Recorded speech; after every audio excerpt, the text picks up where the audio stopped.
Audio recording is on. Your money, your taxes, your truck, and your road to success in the trucking industry. This is Trucking Business and Beyond, the show that puts the money where it belongs, back in your pocket.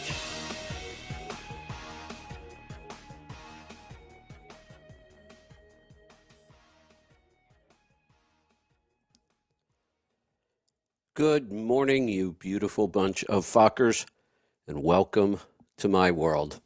I'm your host, Kevin Rutherford. It is Monday, July 15th. We are here live.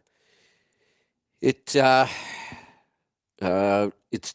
for a free-for-all of sorts today. I've also got my co-host, Brent Hutto from truckstop.com here with me this morning. Brent, good morning. Well, good morning, KR, after what we all know was a crazy weekend. Oh, man, I'll tell you, I'm feeling it too. Me too. Anytime something like this happens in the virtuous land of the free, known as the United States of America, it should bother all of us. It doesn't matter who it happens to, it should bother all of us. Yeah. And it bothered me greatly. Yeah. And just so, I don't want to spend a lot of time on it today because everybody's talking about it. Everybody's speculating about it. But it just how odd the whole story is. And here's what I'll say. One of the things I wanted to talk to you about today, and I don't know if you spent any time yet on it or not because it's pretty recent. Have you spoken with anybody about the Chevron deference case yet? I've a little bit. I've talked to a couple different people in the marketplace about how that could change the way in which regulations come forward. Certainly. And I know you talked to me a little bit about it a couple weeks ago, and I watched your show a little bit, and I watched you talking about it. And that is, it's the first sort of light at the end of the tunnel that allows us as citizens or business owners within our free market economy to maybe feel a little bit more comfortable that the people that are going to be making regulations or enacting laws and things on us are people we vote for. So that's a big deal. It really is a big deal. I've said, and I don't know if I'm right about this or not. Maybe I don't understand it enough. I've got an attorney.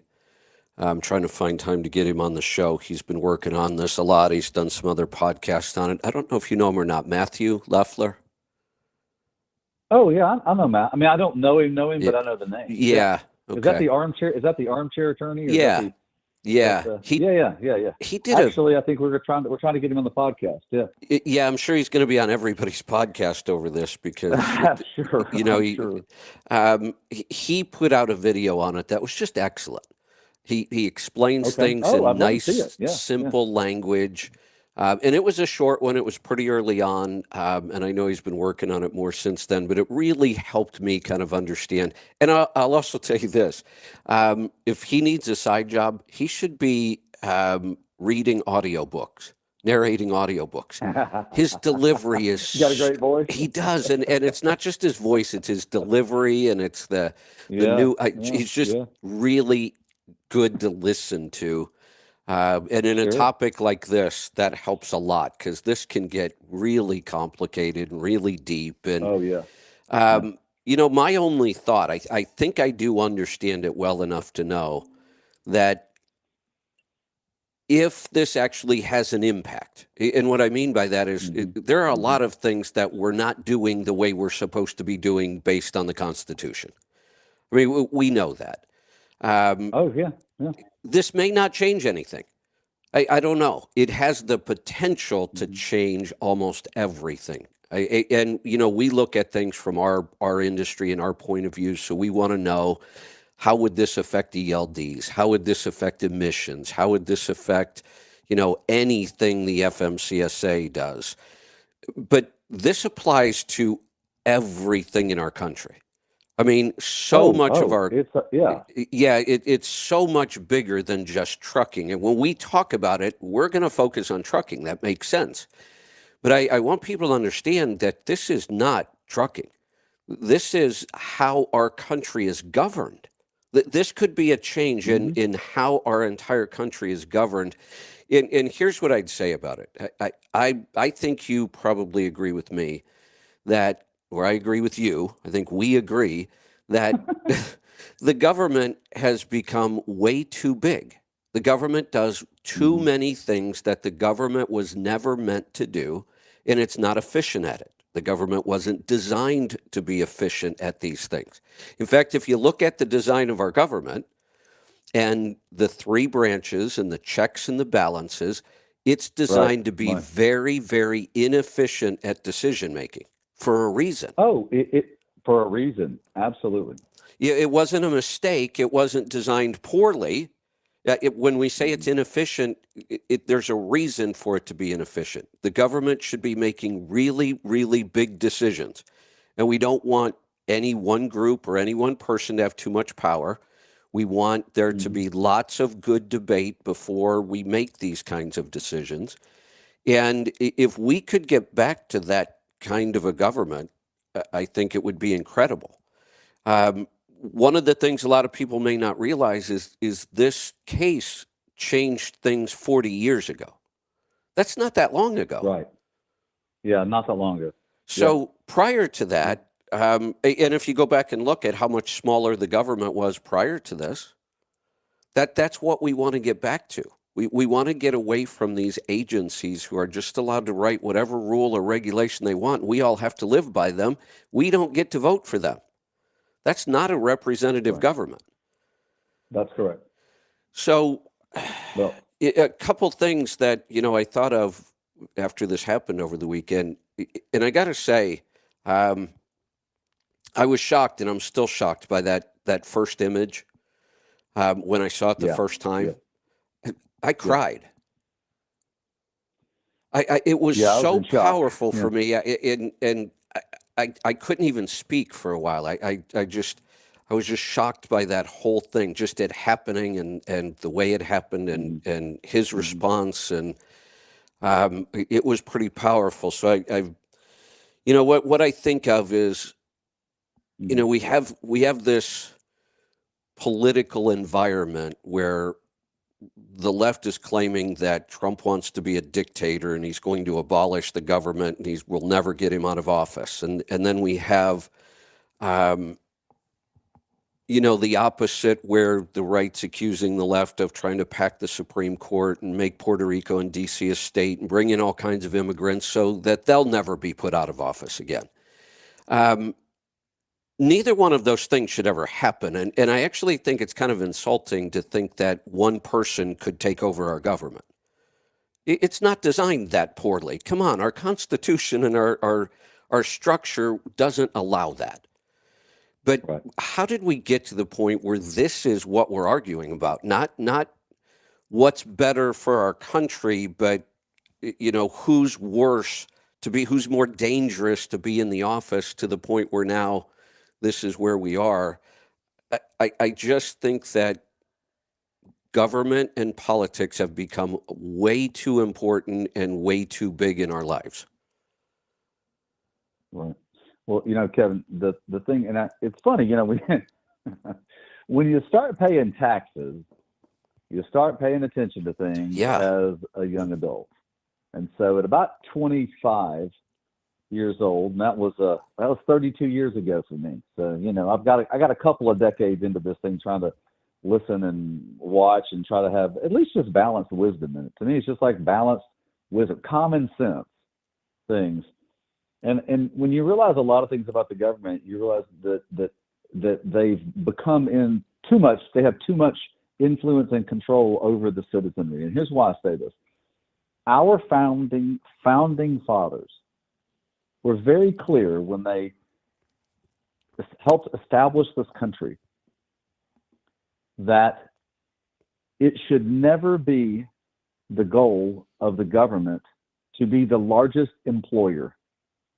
Because what happens is that you get too many people who become dependent on the government for their livelihood, and then voting can shift different ways because of the need of the citizenry. Yes. So they were very, very clear about that in the beginning. And so what we have, and we've had it for more than several decades. I can't remember. It was a long time ago when the government became the largest employer in the United States. Right. That created a certain need within the citizenry to maintain certain things. So that becomes kind of a voting block, right? And that's the issue that creates a lot of this influence. The other part of the issue here in this is that we have because of the internet, everybody has the media in their hand, and the media has shifted from reporting the facts directly and straight to us, the old Walter Cronkite Right. approach, to everybody wanting and needing to give their opinion.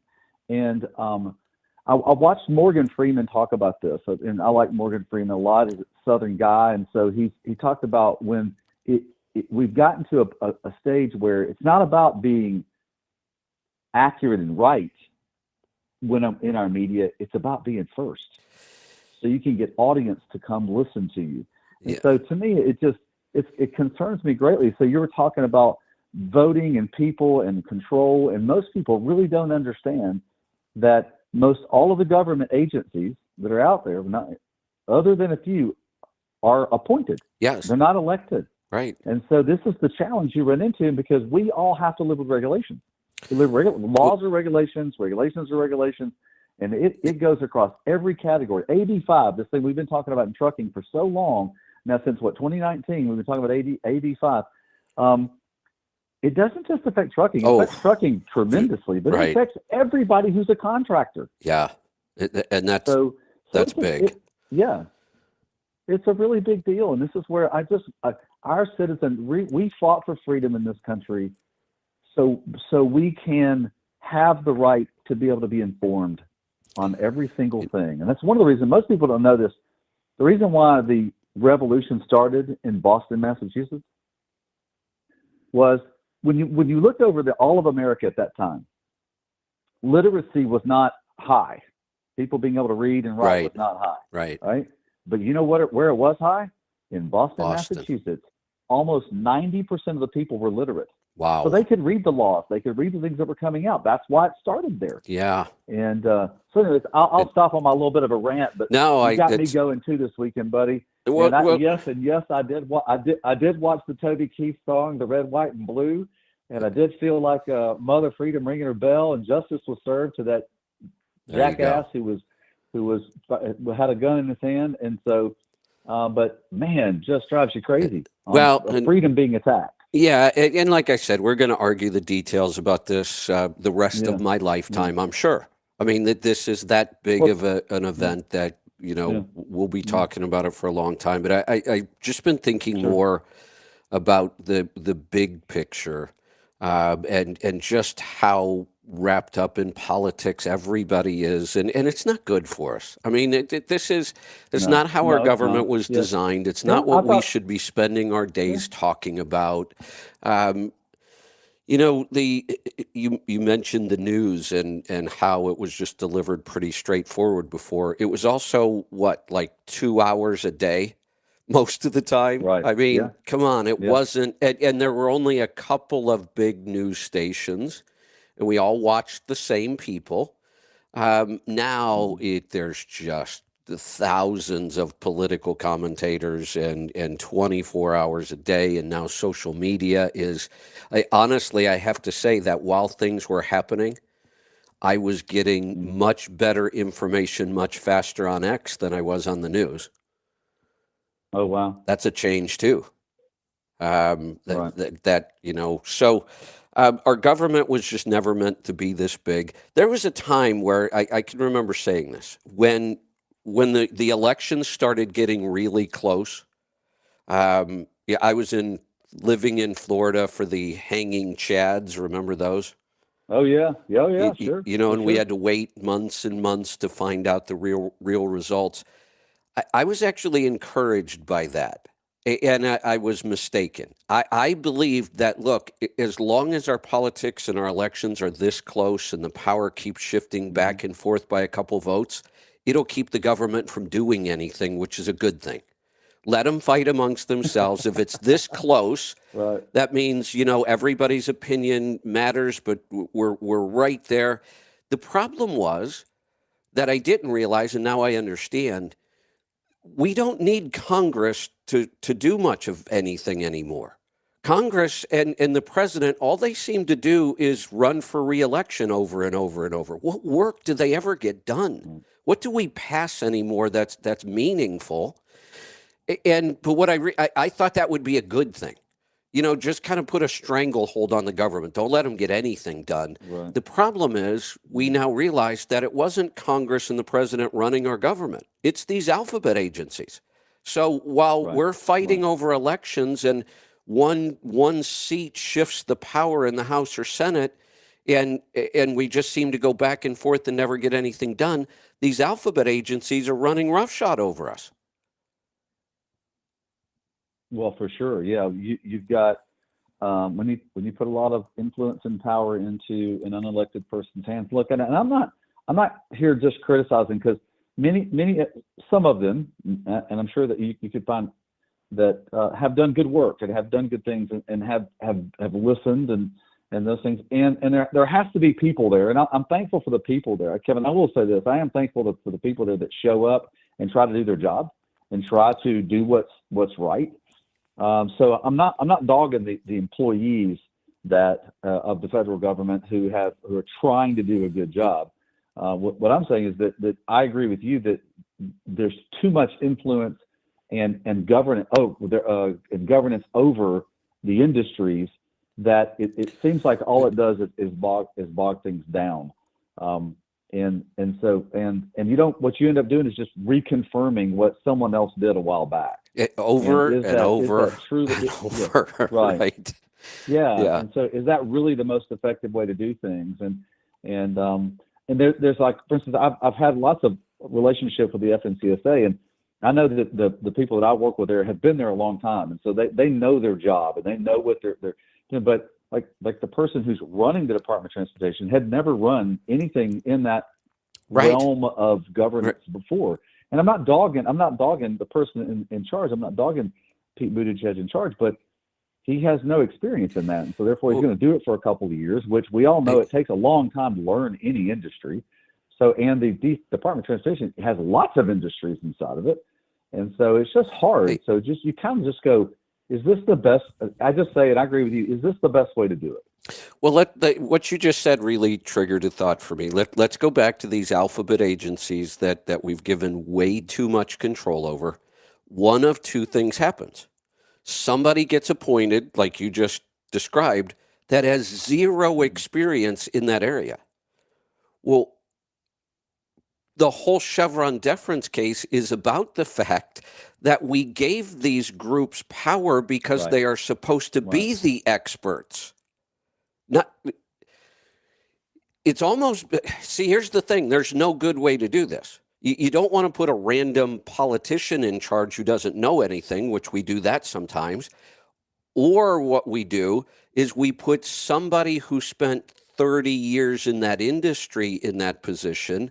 And then what we find out happens is they start writing rules to benefit all their friends and even the company they may still own stock in, that they worked in these industries forever, and now they're setting the rules for the industry. Neither one is a good situation. What it tells you is the government shouldn't be making these kinds of decisions. We shouldn't have some of these agencies, period. Yeah, is there, if you think about this, when you're hiring somebody in a business, you want them to have previous experience because it helps your business run better, more efficiency, more faster. And then because of the modern world today, people have to compete for those jobs because you might have 20 candidates. And so everybody's kind of competing for a job. And when you don't have to compete for a job, then, it's more like, okay, well, will this person fill the role for that job? I look at it and it's just, you said the Chevron case was 40. I think it's 40 some years. Started 40 years ago. What's interesting, and I just heard this last night. It was 43 years ago when Reagan was shot. Yeah.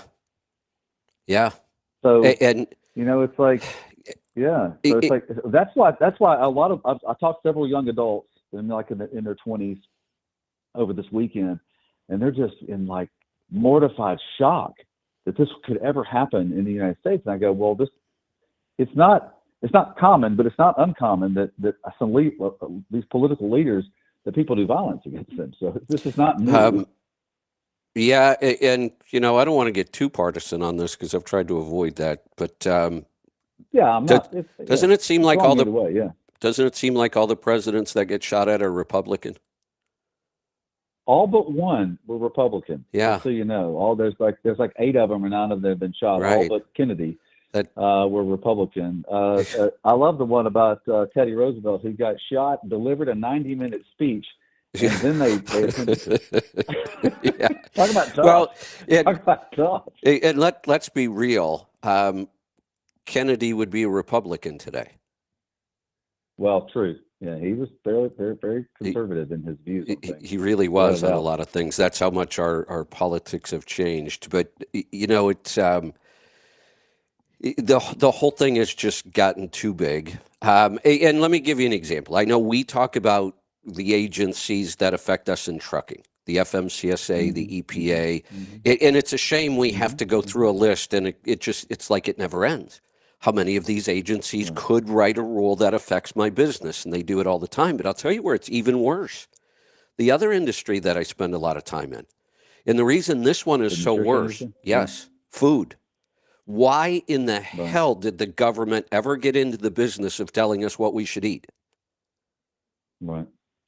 It should have never happened. There should have never been a food pyramid. There never should have been recommendations from the government on what you should eat. And then that gets pushed into, those are the guidelines our schools have to follow, our hospitals have to follow, and it has affected the health of every human being in this country in a really bad way. Oh, for sure. And this is where we continue to learn new things, right? This is where this whole, the FDA, for example, or the USDA, but the FDA around drugs. I don't know if you and I ever talked about it or not. I talked about it quite a bit. There was a book called Dope Sick, and then they made I watched the movie. It shocked me. Isn't that an incredible story? Kevin, that came home to the Hutto family. Yes, I know. I have a family member. My family member was part of that. Now, granted, you make your own choices in life. Okay? I get that, but I'm saying this is that different. Was part of it. That's part of it. And here's the thing. I'm I hold people responsible for every decision they make in their life. For sure. The problem here was, again, we were lied to. We were told strongly that opioids do not cause addiction. Doctors were convinced by people in the FDA who we now know worked for the big pharmaceutical companies, and then they go into the FDA and they work, and they write rules that benefit the industry and the old companies they worked for. And there's all kinds of money changing hands. You could see it in that story, how they finally got to somebody in the FDA and got them to keep writing new rules to allow that drug to stay on the market. There were problems really, really early on with OxyContin. And you remember the story, how they would come back, that's not addiction, that's pseudo-addiction. Remember that? Oh, I know. Yeah. Oh, they had breakthrough pain. Breakthrough pain. I remember the phrase, breakthrough pain. It's like, what? And what was the response? They said, that's breakthrough pain. You have to double their dose. Right. That's how you make an addict. Well, sure you do. So they are completely responsible for the 100,000 people a year that are still dying from opioids. Without a doubt. Here's the other part of this. There's another story behind it. There's another happenstance behind this too. So the opioid thing was one thing where people were manipulated through false information, through lies and false information for greed. Now we experienced another one not too long ago called the Great Recession, when the banks. If you watch the movie The Big Short, this is another reason why I'm not against the media. You watch that movie and it's a 101 on how it happened, where it was all about greed. And granted, look, we humans have a problem with that. There's Yeah, no we doubt. do. We do. I get it. But it goes back to your point about the people that are involved with the government who are running these associations were not elected. And I'm not saying I'm absolutely not saying they are bad people. I'm just saying that we all have a human side of us. And so it's very interesting to watch these things happen, and they have cataclysmic effects on our citizens. We had another one just recently. Well, sure. A big one. Which one was that one, Kevin? Which one was that one? Well, wait a minute. Let me. I should probably turn off my YouTube channel before I say this. But the vaccine. Come on. I mean, how much more coercion could there have been to get people to take this thing when we had no idea whether it was safe? I'll give them a break and say they didn't know if it was safe because they didn't test it enough. But I think it's worse than that. But how much harder could the government have pushed to get people to take that vaccine, and how many people have been injured by it or killed? The statistics are horrendous. Right. Way worse than most people think. Sure. I think eventually it will come out how bad it's really been. Right. It'll I think that, and this goes back to your initial point. Government is designed to move. Our government is designed to move very slowly for a reason. Yeah. You want to know why it takes anywhere between 10 and 20 years to get a drug approved? That's by the way it FDA should in the United be. States? And we don't do it like South America or Europe or anywhere else. And I know there's some criticism against some of those things, but we do it this way so we don't have to live with the results of, it's okay to take mercury. It's okay to take, like remember back in the 1900s when we were taking mercury for things? Yes. And what it does to the human body. Right. We do these things slowly to protect the citizens, protect our country, and to make sure that the government is making sure that it's protecting us, which is their major role. Economic, we have a free market economy to protect the sovereignty of our nation and to protect the health and welfare of our people. That's their whole role. Yes. Yes. Yeah, absolutely. Somebody posted the other day, and it was over the trucking issue, and they actually, this group wants to bring back the Motor Carrier Act of 1980. I wish I could get them to actually debate me other than on, text, and we could actually talk about this. And their reasoning was, look, we've given the free market a chance, and look at what a mess it's made of everything. That'd be a huge mistake. Well, first off, we didn't give the free market a chance because of what I've just described. We don't have capitalism in this country anymore. We have crony capitalism. We have big government agencies setting rules, and we have people moving back and forth from industry to those agencies setting rules to benefit them and their companies. That is no longer a free market. Yeah, for sure. In a sense that you're right. When the fact that they are in control and not elected. Correct. It's funny. You just said crony capitalism. I was, I guess I should look more into like phraseology. I never knew what that meant, but when you just that's what it means. The alphabet. Right. That's what it is. That's what it is. I get it now. I'm like, oh, that's what that is. Yeah, man. And my old listen up. Let's try. You're getting some education here. Yeah, I'm the CEO of Merck, so I'm going to go be the head of the FDA, and it makes sense based on the Chevron case. The way it set things is. Right. We have to let the experts decide this. Who's more of an expert on drugs than the guy who runs a big drug company? So let's put him in charge of the FDA. Well, now what he does is he writes rules to benefit all of his cronies. That's crony capitalism. Yeah. And it doesn't work. I am now informed on that one. But it's not a free market. So we can't say the free market failed. It didn't. Right. The free market worked beautifully until we allowed these government agencies to have too much control. We wouldn't have built the greatest country and the greatest economy in the world if it didn't work at one point. For sure. For sure. For All sure. right. Yeah, without a doubt. So let's right. move on to your area of expertise. See, let's shouldn't you do. be at the But FMCSA setting rates or something? wait a minute. Didn't we just talk about less government involvement? No, the FMCSA does not need to set rates. Yeah, So, well, I will say this, and I'm glad you brought this up because we were part of the group that was for this, and I just saw this from the Transportation Intermediaries Association, the big broker association, and I'll just read what this was. They were talking about how we've got the Committee on Appropriations is currently marking up their fiscal 2025 Transportation, Housing, Urban Development Bill.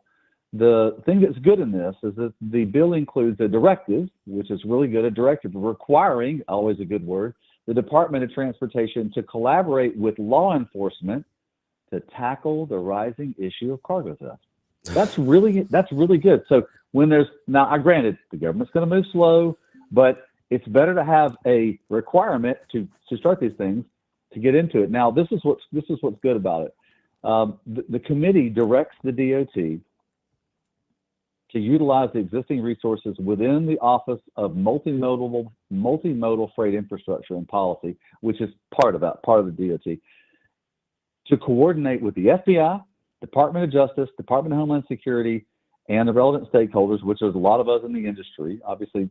And so to begin some process. Now, look, it will take a while for this to work out. The point is that when you can put teeth behind something with the punishment by the federal government, specifically the FBI, usually the crimes decrease because the punishment is not worth the crime. And when I say this is that the reason that a lot of freight crimes, freight fraud, and freight crimes and theft is going on right now is that the punishment is kind of at a state level, which is really hard for states to do this thing because trucks cross state lines and all these things, and so it's a challenge. But when the FBI can get behind it with the Department of Justice, and they can put some real teeth behind it, then you start to see things maybe somewhere in the next many years will have enough teeth in it, Kevin, for it to be minimized, because you'll have our government helping, you'll have our industry that puts good checks and balances, cyber around themselves to keep this from happening at the level it's happening today. So that was kind of promising to me. I hope so. I'll put more. Yeah, me too. I hope so. I get it. Yeah. I'll put more trust in the free market to figure out ways to solve this, because here's my problem 100%. At the federal level.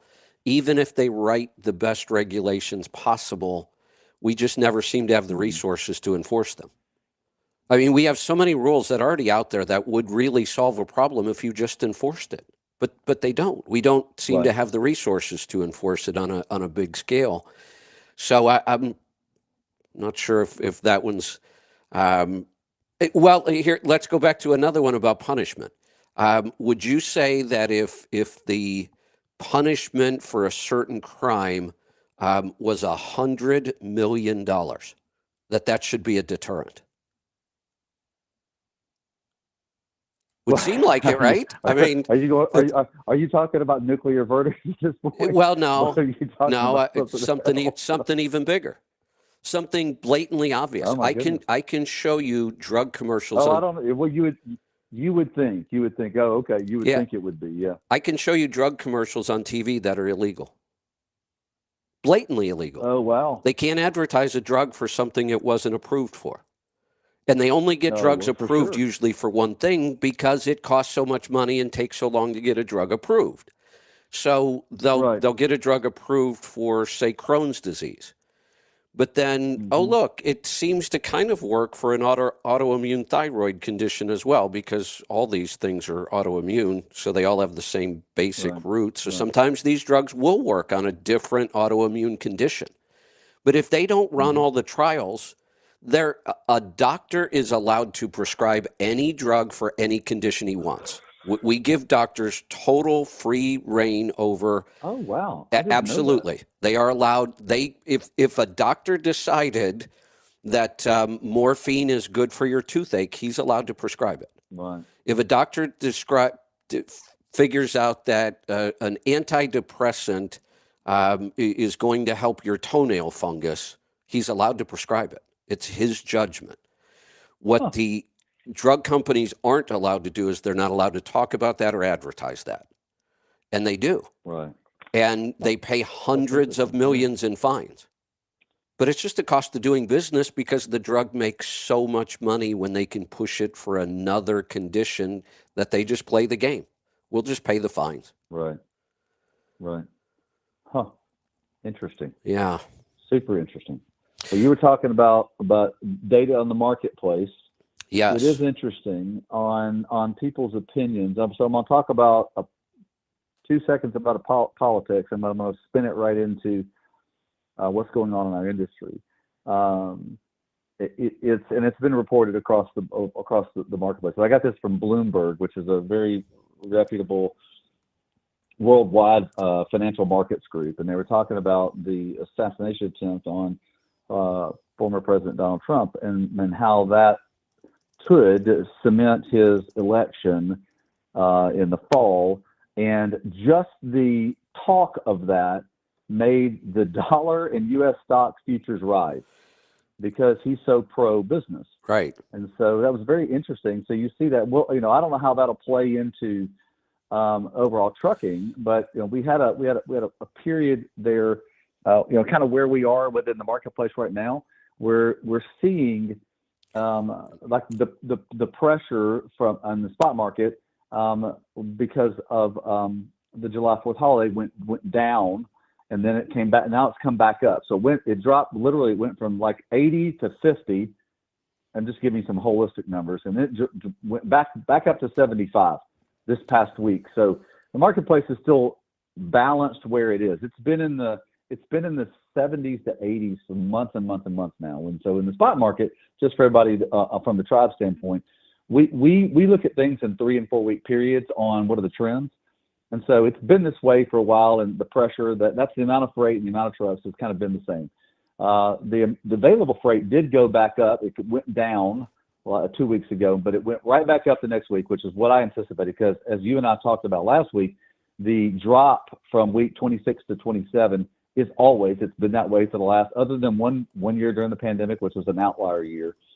So, but load posting volumes went back up to over the 5-year normal, about 5% above the 5-year normal, which is good. It just shows the market is still stable, right? Rates did go down 3 cents, but they had gone up quite a bit, and but they're still holding about 236 overall. And but this is something. Hey, by the way, I'm gonna finish this, and I'm gonna say something about Noel, because he brought up something I thought was super great, and I want to get your opinion on. Okay. So the rates went down to 236. Van dropped 6 cents. Flatbed dropped 2 cents, and then reefer, which had gone up like 20 something cents, had dropped down another 13 cents to 241. But they're all kind of in this balance range. Fuel, I know you and I talked a little bit about fuel, but I like to mention fuel. It did go up another penny, and so being beholden to a foreign market, our fuel has too much variance in it.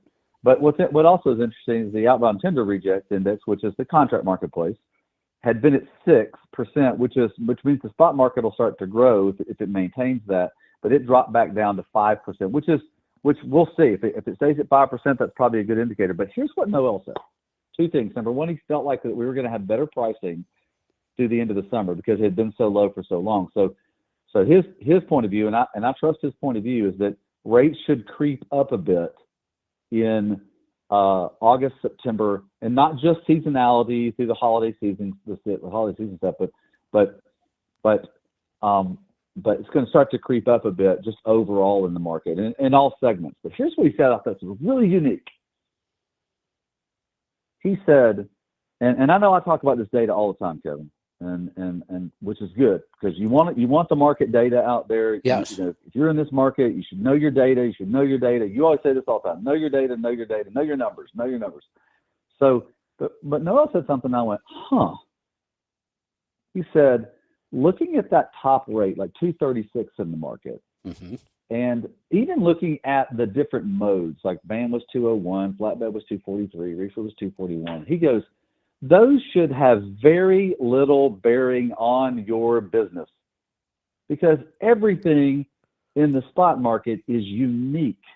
Because you're a small carrier, you should be able to beat these prices all the time because of your quality, because of your dependability, because of your relationship. He goes, you should look at them, but that should have no bearing on what you think your business should run at. And I thought that was remarkable because it sounded a lot like Kevin Rutherford. I've never heard Noel talk about that.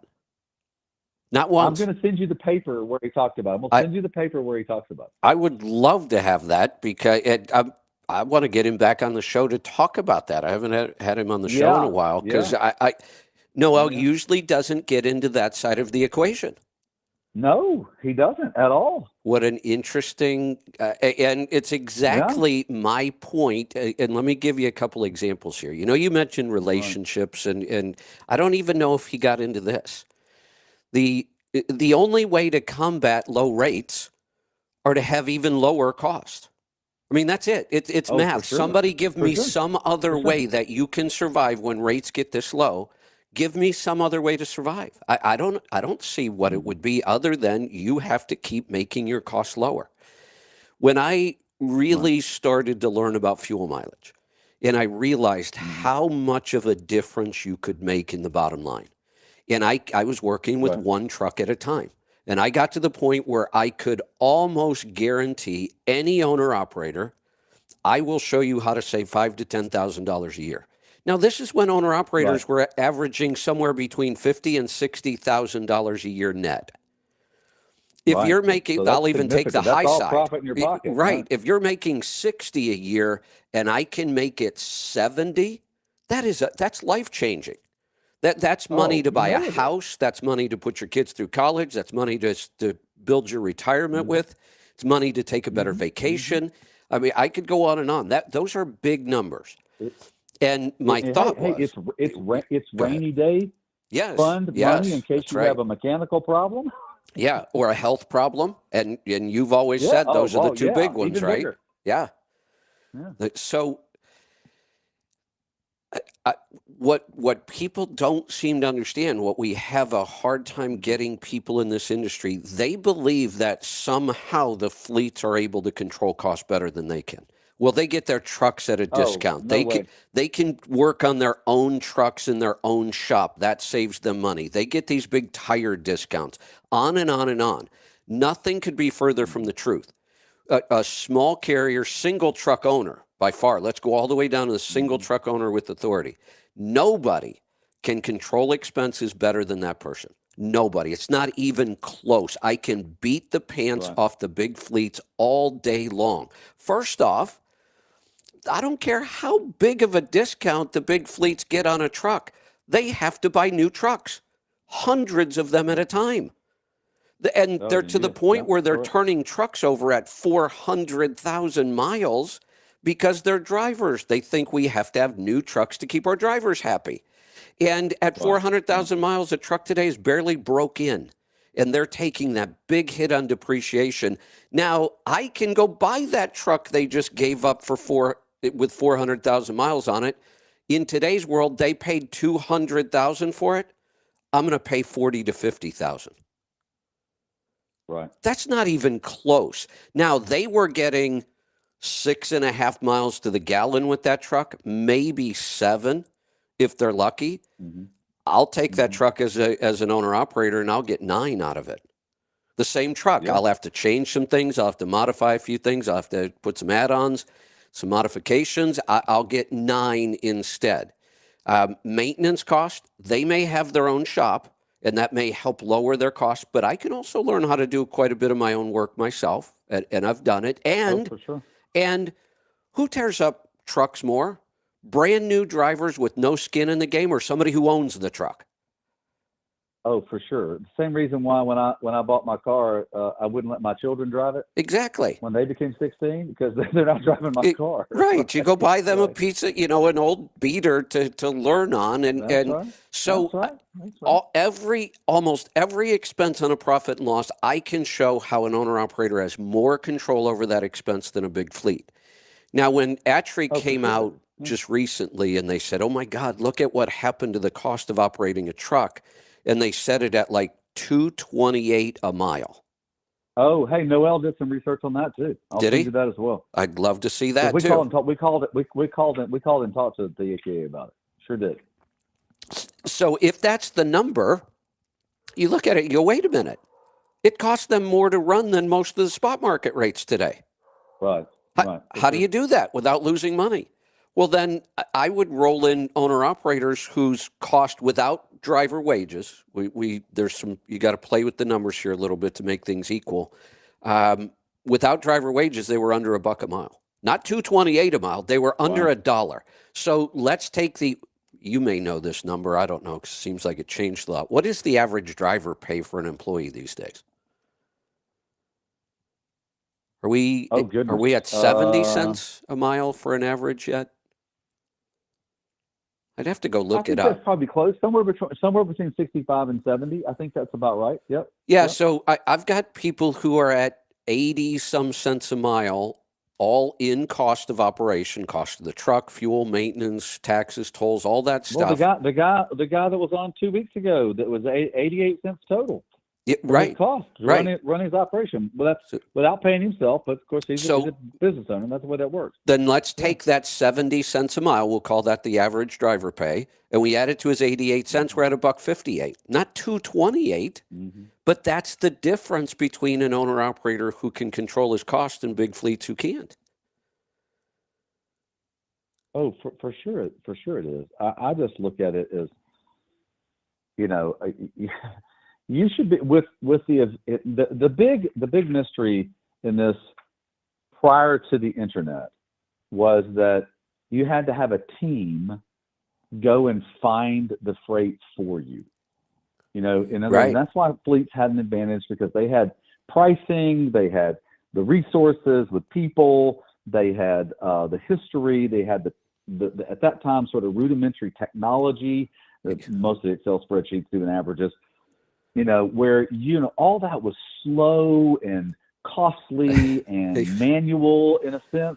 But with today's world, you can buy a few pieces of technology, small, inexpensive pieces of technology, have access to the spot market via services like TruckStop and others, and have all the data at your hands. And and this is a sense, you eliminate the benefit that the medium and large fleets had over you. It's kind of like the only reason people did manufacturing in China was because the labor rate was so cheap.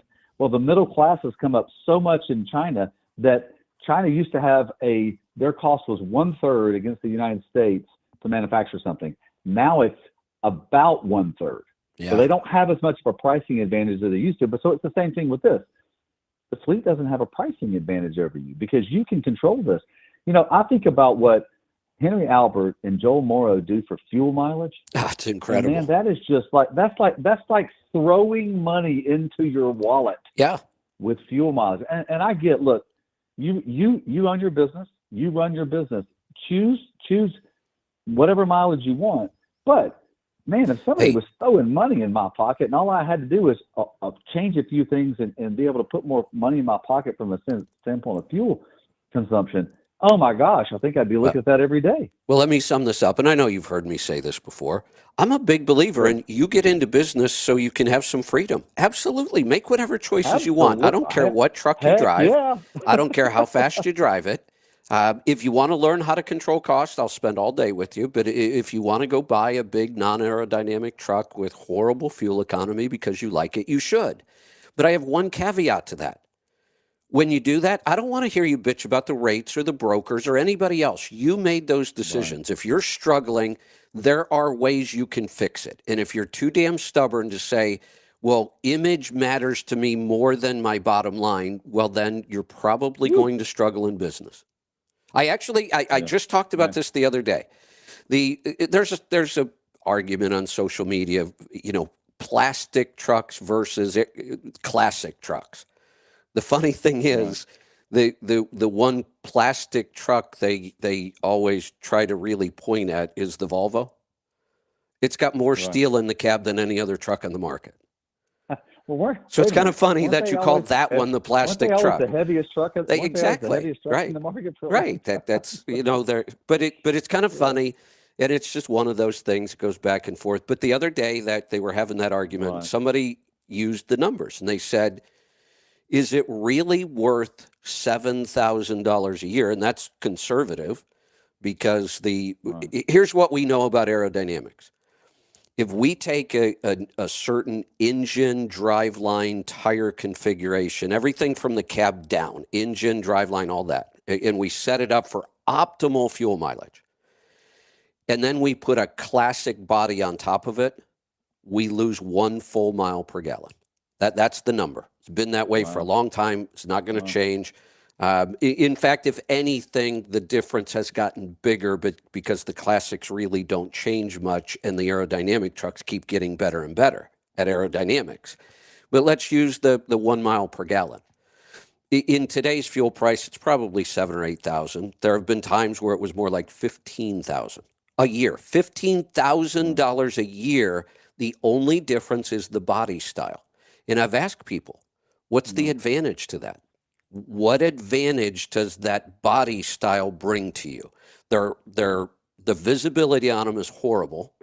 Backing into a dock is more difficult. You get into a tight spot, and it can be challenging with those trucks with the longer wheelbase, Right. front set axle, So I just kept saying, somebody please give me an advantage to this truck other than the way it looks. They came up with one. And I'll give them the one. Okay. They're easier to work on. You got a lot more room under the hood to get to things on the engine. No okay. doubt. How many owner-operators spend all that much time under the hood? I mean, come on. Okay, that's an advantage. I'll give you that one. That's never going to be enough for me. But the question was posed, is it really worth $7,000 a year to look better? And somebody said, absolutely. Oh, wow. Yeah. Okay. Yeah. Okay. Well, I think, okay. So, okay. Well, if that's your answer, choice, right. If that's your choice, yeah, then here's the thing. How do you make lemonade out of lemons? And then that sort of saying, which is how do you take the truck you have and make it as aerodynamic as possible? Because here's the thing, it's funny. I heard a quote the other day from Elon Musk, and he said, there's a lot of things you can manipulate. There's a few things you can't manipulate, and one of them is physics. You just can't. You can't manipulate. I got to steal that. You're not going to figure out a way to eliminate the wind resistance on a vehicle. You can cheat it some, but you can't change it. And so, how do you work around it some? And this is why, even Henry's truck, it has a hood on it. But he's made it more aerodynamic to get himself better fuel mileage. And I certainly expect his engine different. He's in other things, which I get that. And I agree with you. Hey, man, it's your life. Live it the way you want to live it. Absolutely. But understand, all those things have a cost. Correct. And then don't. And see, this is a pattern in trucking. Never used to be, but it is now. The pattern of arguing about fuel mileage, I can go back 30 years. I was working on fuel mileage when fuel was 70-some cents a gallon. And people thought I was an idiot. Why do you even bother? Right. Fuel was cheap. It was cheap. That's really cheap fuel. But it's not cheap anymore. But even when it was still our biggest cost. There was no other cost in your operation that was bigger than fuel. So when people ask, why do you bother? It's my number one cost. Why wouldn't I try to lower it? I could never understand that philosophy. And now that it's clearly our biggest cost, and yet people will still argue over this, but I've made the statement over and over and over, every aspect of fuel mileage is physics. Every single aspect, whether it's aerodynamic drag, mechanical drag, rolling resistance, engine efficiency, all of those things, they can all be explained with physics. And then I'll make the statement, physics haven't changed in a really, really long time, and that's kind of a joke. Physics is never going to change. Never. Yeah, right. We kind of understand physics now. They're not going to change. But it's interesting, that statement was made by Elon talking about whatever he was, rockets or whatever. He's talking about rockets. He's talking about rockets and cars. Right. He was talking about being in an industry it being the two of the industries in the world that are so highly regulated. Yes. He said, he goes, of course I pay attention to regulations. He goes, I have to, or I can't have a business. He goes, you want to talk about regulations? Try to build passenger cars. Yeah, because exactly. One of the most highly regulated, products in the world because they have people in them. Yeah. And he said, and then the other thing is rockets. Try to launch a rocket. That's hard to do. He goes, physics don't change. He said, if you don't, he goes, there's 1,000 things that can go wrong, and there's only a few things that can go right, and you have to make sure that the things that have to go right have to go right. Hey, Brent. Growing up, I watched the original moon landing. I was like 6, I think. Oh, sure. Yeah. What do you remember a time in your life where you thought the only entity that could ever put a rocket into space has to be NASA and the federal government? It's just too big of a thing for. Oh, way too big. And how many companies do we have now? We've got several. There's at least 3. Yeah, several. Right? 3. At least 3 trying it. That private companies. Bezos and Elon are doing it from a big time standpoint. And you've got a couple other ones that I think that are trying. Right. But it's hard, man. That's a tough. And just like I always thought, if it happens, private enterprise will do it better. And Elon is proving that. They do. I mean, the rocket lands back on the ground. That is incredible that he brings his rocket launchers back to the pad and lands them and reuses them. Yeah, it's NASA amazing. was never able to pull that off and still can't. Well, probably here's the thing. They probably never. I'm not dogging NASA. I have a connection to NASA. I know. My wonderful father-in-law, Henry Locker Brink, was part of that team that put the man on the moon. I know. That's more than awesome. Once. Right. And so he's like, yeah. So my guess is they possibly never thought about it. Like, how could you do that? Right. So it just didn't come up. Because engineers. I mean, look, I work with engineers every day in technology, and this is why I know it's so hard to do because I watch these brilliant people work and create products that help other people. But look, they want to come up with all the coolest stuff there is, period. It doesn't matter. So it's just free enterprise can do it faster. Yes, absolutely. And better. They have a bigger incentive. Look, here's the problem with government. If they try something and they screw it up and they run out of money, they'll just come back to us and tax us again. Yeah. They have that power to do that. They could just keep taxing us. And private enterprise has a limited supply of money. And I tell people all the time, here's one of the biggest questions I get. You know this. You've heard me talk about it. How much money do I need to get started as an owner-operator?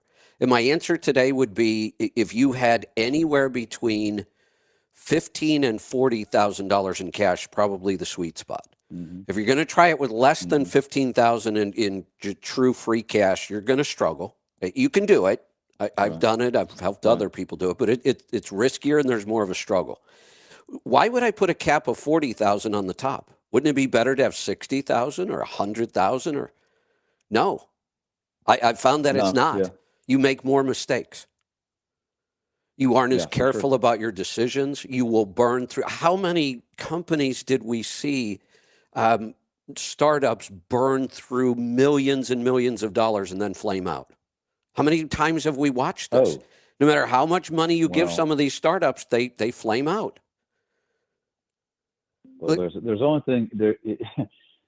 I remember when we were looking for different investor partners at Truck Stop, and I asked all these investment people. I mean, one of the best things to do is to talk to experts within any industry, and the people that are in the private equity investment business are very, very good with how money should work. Yes. And I remember them saying that one of the biggest things is that you don't want to. One of the biggest mistakes that people make when they get a bunch of investment money, because is number one, they treat it like it's not their money. They treat it like it's just, like it's a slot machine and they won the money. And so they spend it without thinking that it's their own. And so the other thing they do is they don't pivot.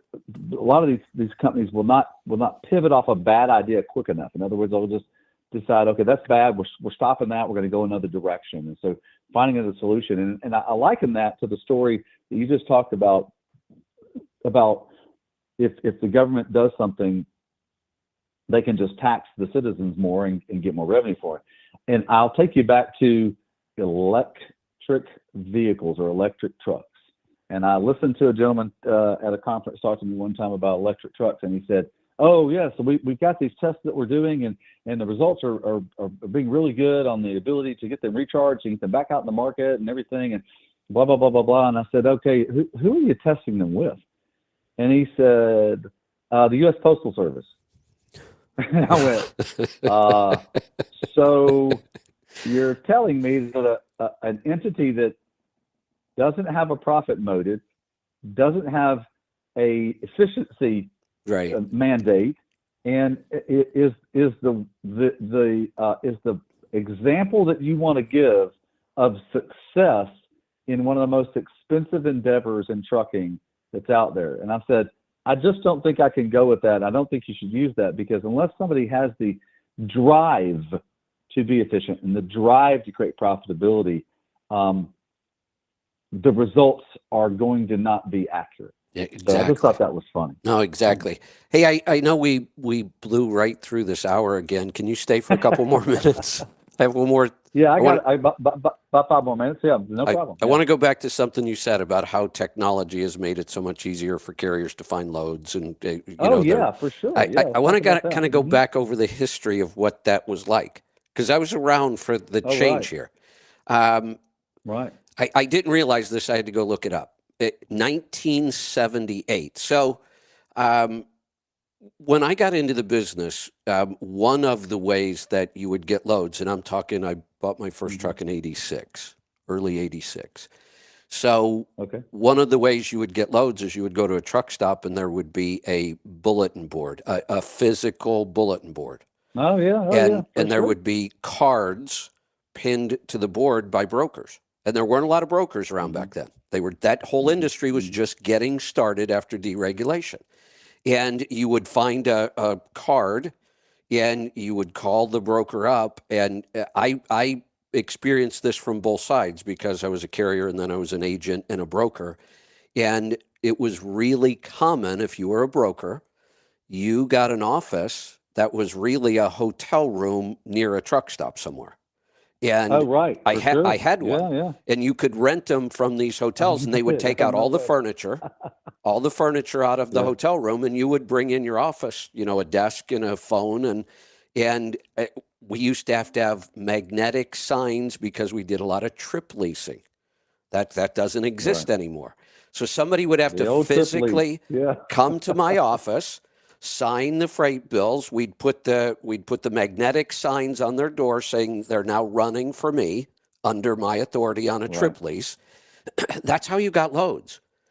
And that's a pretty cumbersome, slow process. I mean, we hear people today, "Oh my God, I don't have time to go find another load, and I got to use a dispatch service, and give me a break." My God, we used to have to drive around to go get signs and sign paperwork. And so I went and looked it up. It's okay if I tell this story, right? Because it's the Blue Company. Of course. Whichever one. It doesn't matter. Yeah. So 1978. So Jubit's Truck Stop in Portland launches its Dial a Truck service, DAT, Dial a Truck. Right. This allows truckers to view loads on a monitor rather than on handwritten note cards pinned to a bulletin board, nicknamed a load board. That's where the load board term came from, these bulletin boards that we used to put.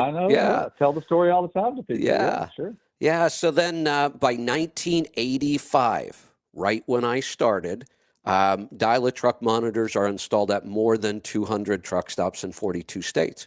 There are still a lot of truck stops that didn't have them, though. So, I watched this whole thing change, and the technology around finding loads today is incredible compared to what we dealt with back then. Right. I'll tell you. I'll finish. I'll give you the Paul Harvey rest of the story. Okay. Because that story continues on. So, in 1994.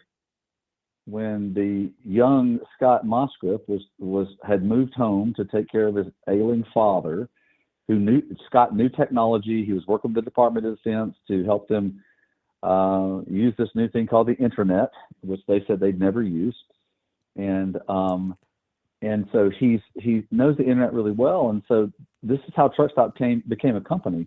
He was literally picking a car up for his dad, and his dad got really sick, but then he started getting better, and they thought he was going to pass away, and that's why Scott moved home. He's the oldest son of 7 children, so he's going home to help his mother, and he had a wife at that time and a very small infant daughter, and so he goes back home and he starts looking for things to do, and when he picks up this car, he sees this empty trailer in the middle of nowhere, Utah, as he's driving the car from California back to, I think it was Utah, back to Idaho, and it says on the side of the trailer, it says 1-800-LOADS to anywhere. Right. And now Scott's a mathematician, okay? He's Right. a physicist mathematician, and he goes, there's got to be a better way than that than just like making a phone call. Now when he was a sophomore at Oregon State, he worked for 1 semester for a broker in Interesting. Oregon State, and so for 1 semester he knew a little bit about it. So he goes and he clicks away on the internet. He finds nothing on the internet for load matching, searching, finding, nothing, and he goes, I think I got a pretty good idea. So he goes to his dad and says, "Hey, Dad, I got this idea for a job. I mean for a business. What do you think?" And he tells his dad the business, and his dad goes, "Wow, that's a great idea." He goes, "But Dad, I don't have any money. Could you loan me the money for it?" And his dad goes, "Well, sure, I'll loan you the money. How much do you need?" He said, "I need $60,000. $60,000. That's all." And his dad goes, "I'll loan it to you for 50% of the company." Oh, nice. One of the greatest investments. Absolutely. Ever, right? Yeah. So here's what's funny. Here's why you brought up DAT. So I want to they're part of the Truck Stop story. This is what's Absolutely crazy about it. right. Goes back to Al Jubitz. So after Truck Stop has been open a year, been profitable since the first month, it has doing well. He's building technology. Scott calls up Al. At that time, Al Jubitz, and he says, "Hey, I want to talk to you about what I'm doing. I'm going to come up to Portland and see you." And he goes, and Al goes, "Sure." So Scott gets to his office and says, Al tells the whole 9 yards. He says, "Al, here's the deal." He goes, "This is a big industry, and I think maybe I'd be interested in selling my technology to you for $1 million and a job." And Al Jubitz, I kid you not, Al Jubitz goes, "Nah, that internet thing's never going to catch on." Hey, this story may be. Do you know what year that would have been? It would have been 1995. In the end of 1995, it would have been 96. 1996. So Scott, so go ahead. Well, I didn't know this, but this may have played a role in this. But we can see who made the right decision here. I'm looking at Dad's history because I wanted to go back and look this up because I couldn't remember all the years. Yeah. I remember all of this happening. Sure. So I did not remember this. Listen to this. Yeah. 1995. DAT introduces the transportation terminal. With this device, DAT becomes the first North American freight matching service to provide real-time data transmitted via satellite. Subscribers are provided with a desktop terminal and a rooftop-mounted satellite dish to receive the data. Do you know how expensive that had to have been in 1995? Oh, my God. And Scott said, "Hey, wait a minute. There's this free thing out there called the internet. We could do the same internet, thing." Right? But see, they didn't know how. Nobody knew how to use it. No, you're right. But he did because he had worked for the Department of Defense. I just thought of something else. Really, by the way, we're called Internet Truck Stop, right? Because people used to have to go to the truck stop to find the loads, just like you just talked about on the monitors. And Scott goes, "Well, I mean, he's a great marketing guy. Not really. He's a great physicist product guy. But he goes, well, we're going to be on the internet, so we're going to be the Internet truck stop, right? And that's how we got our name. Yeah, that is how we got our name." So, here's something else to think about. So you said a lot of people didn't understand the internet back then. They absolutely didn't. 1995, we're still talking about AOL is trying to get the word out, and AOL was a big thing in 95. I was on the internet in 89. maybe even 88. Oh, wow. Yeah. Yeah. You know how to do it. You could do it. Do you know what we called the services back then? So most of what I did on the internet in 1989 was just chat with other people. Right. There wasn't much you could do on the right. internet, but you could chat Right. with people all over the world. Do you know what we called those services? I don't know. They, Tell me. they were called bulletin boards. Oh, yeah. Sure. Yeah, I remember that. Okay. Well, think about it. Dad says we're going to replace the bulletin board with the load board. I mean, that Right. was the start That's of how we all get this. there, yeah. So Scott had that vision. He put all that together in his mind. Nobody else did at the time.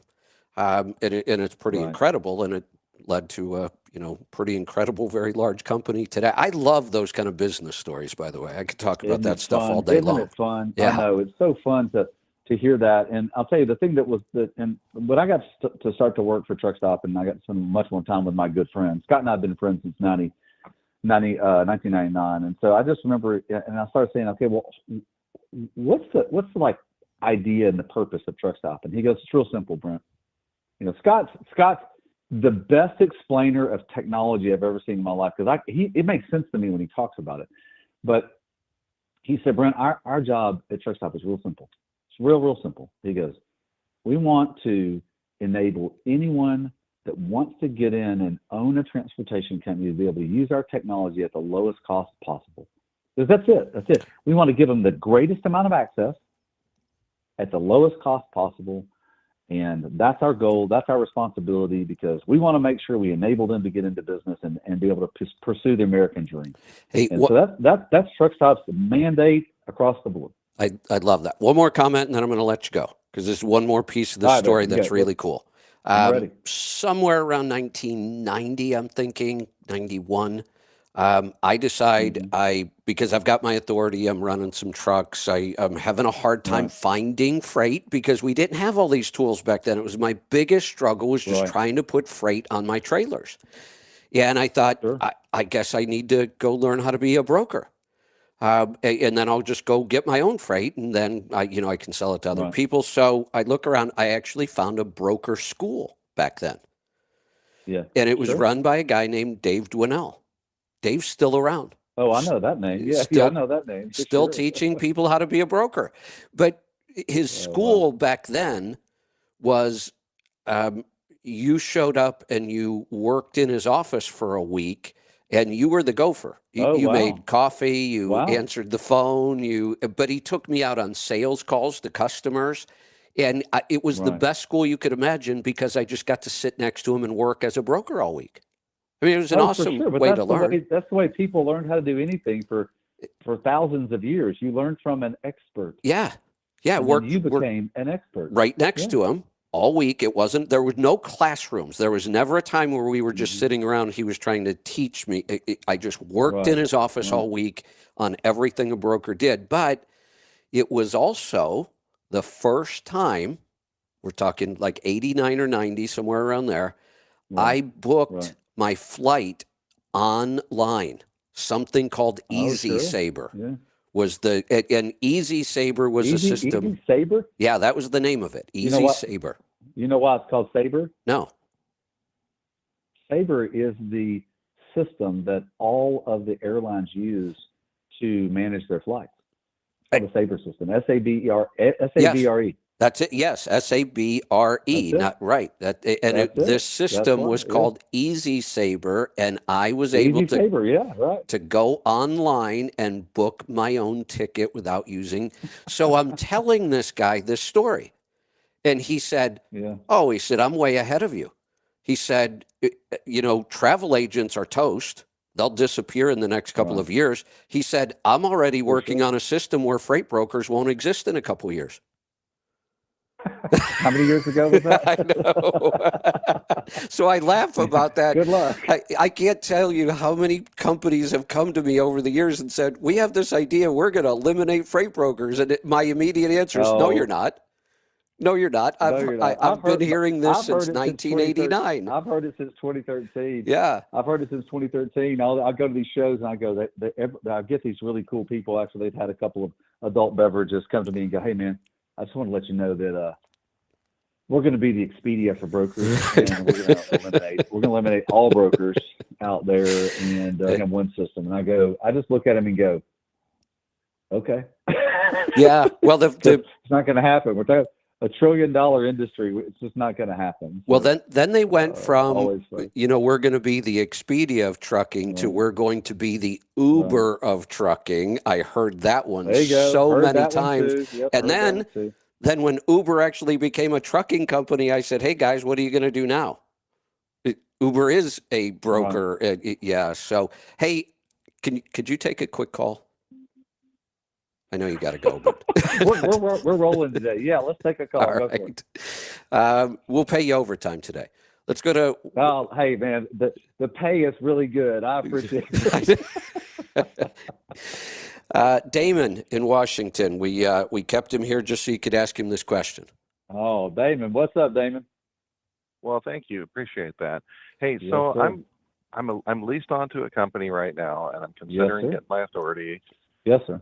I would like to build a company that is running a kind of an unusual lane. So I want to do research on what's available for freight and rates for the lane. Is there a way with TruckStop or a membership that I can get without an MC number to be able to do that research, or is there a better way to do that? To before I jump in and sign up and be standing there looking for freight. Yeah. Well, first off, Damon, kudos to you for doing your homework before you make any jump. And Kevin's probably smiling on the other end of the phone here. So that's fantastic. And also it is a good time to think about starting a business. I agree with Kevin in that. It's always getting down markets. You can always differentiate yourself. Legally, we can't give you access to the load board because you could book freight, and which would cause chaos because you have to have all your licensing and everything to do it. But if once you get off, if you can get with the call, if you'll call back in, they can give you my email or my mobile number, and I can help you do I can get our team to help you look in some lanes and do some research on the lanes or the geographic area you might be looking at that could help you find out how much freight might be in that lane. Do you want to give me the lane right now? Maybe I could get the team rolling on it. Well, I want to run to Alaska. I'm in the Pacific Northwest, and my wife and I want to move to Alaska. I want to be able to transit between the West Coast and Alaska. Okay, so West Coast. So any I-5 corridor. Well, and I'm not sure. There's a lot of iron. There's a lot of flatbed. There's a lot of. I mean, there are things that run to Alaska frequently on a solo truck.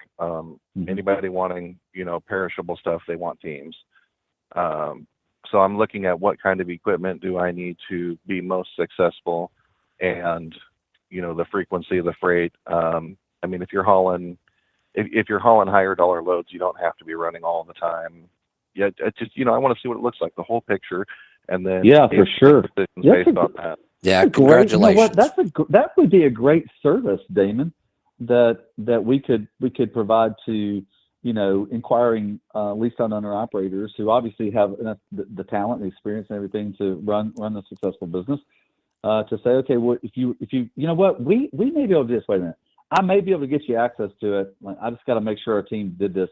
That we can give you front end access, but you can't book anything off the. Let me find that out. But get the number from Angie or the team, and we can help. Hey, Brent. Yeah, I'm basically looking for read only access.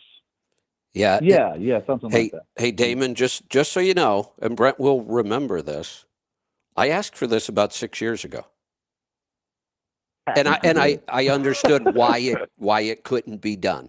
I said, hey, I'm telling these people to get as prepared as possible, and I want to give them access to the load board so they can start learning about rates and lanes and practicing. And we went through this, all of it, you and I, Brent, and TruckStop, and it was just because of freight fraud and all kinds of other things. It just wasn't practical to do that.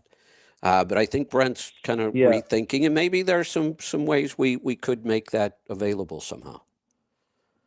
Right. The struggle with a read, Damon. The struggle with a read only aspect of things is that you're talking about a website that does billions and billions of searches every single year. And so it's a tremendous amount of data. You would have to basically make a complete different version Right. of it. But I think we do have some opportunity for you to be able to do a search that doesn't give you any, it just shows you how much is in a lane, but it doesn't tell you who it is and that sort of thing, which might get my number and let me see what we can do for you. I mean, we're always happy to at least look into it. Much appreciated. My pleasure. All right, Damon. Great question. Thanks for that. All right, Brent. Yeah, I hate to do it, but great question. we're going to let you go.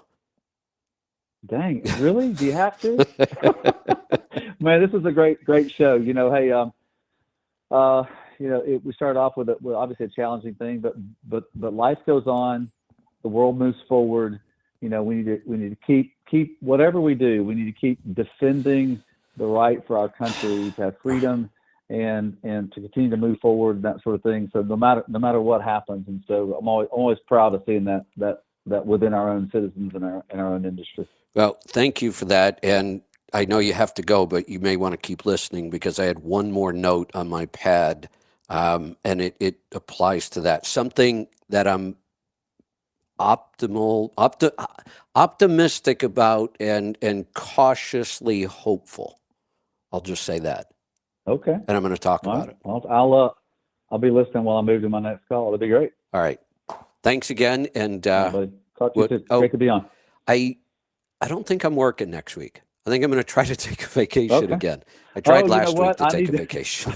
I need to miss next week too. I'm going to be in Northern California visiting with my daughter. Okay. So perfect. Yes. Tell her I said hi. But thank you. So I'll be off next week. Hi, buddy. All right. Take care. Thanks. All right. I do have a call. Calls are coming in. I'll stay here. It's a free for all now. You can talk about anything you want. Here's what I was going to talk about earlier. Like I say, I'm cautiously optimistic about this.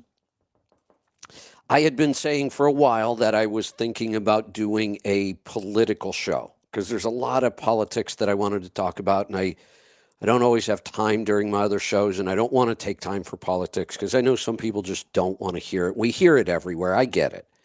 Oh,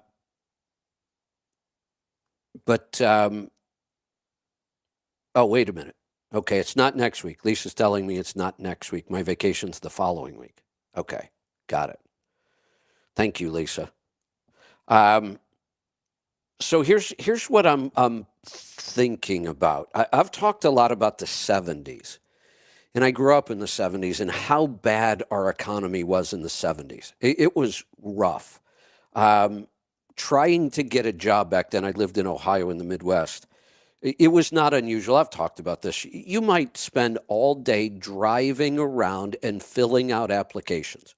10, 15, 20 a day. If you could pull it off, 20 would be pretty tough. But 10 different companies in a day. You go physically to the company, fill out a paper application, and you did it over and over and over. These were minimum wage jobs. And the minimum wage at the time in Ohio was $2.65 an hour. And you might do this for 2 weeks and still not get a job. That's how difficult it was just to find a minimum wage job. Whereas today, nobody even pays minimum wage anymore. They have to pay more and they still can't find workers. I could go get 6 jobs before today was over with. It was so different in the 70s. And it wasn't just minimum wage jobs, it was all jobs. If you got laid off back then, which was a fairly common occurrence, you went on unemployment and you stayed on unemployment as long as you were allowed, and you tried to find a job, and it wasn't easy. It was a really tough market back then just to find work. And then we had Reagan. And Reagan really turned that around. Now, whether it was him or just happenstance or there were a lot of other factors, but the president gets credit for it.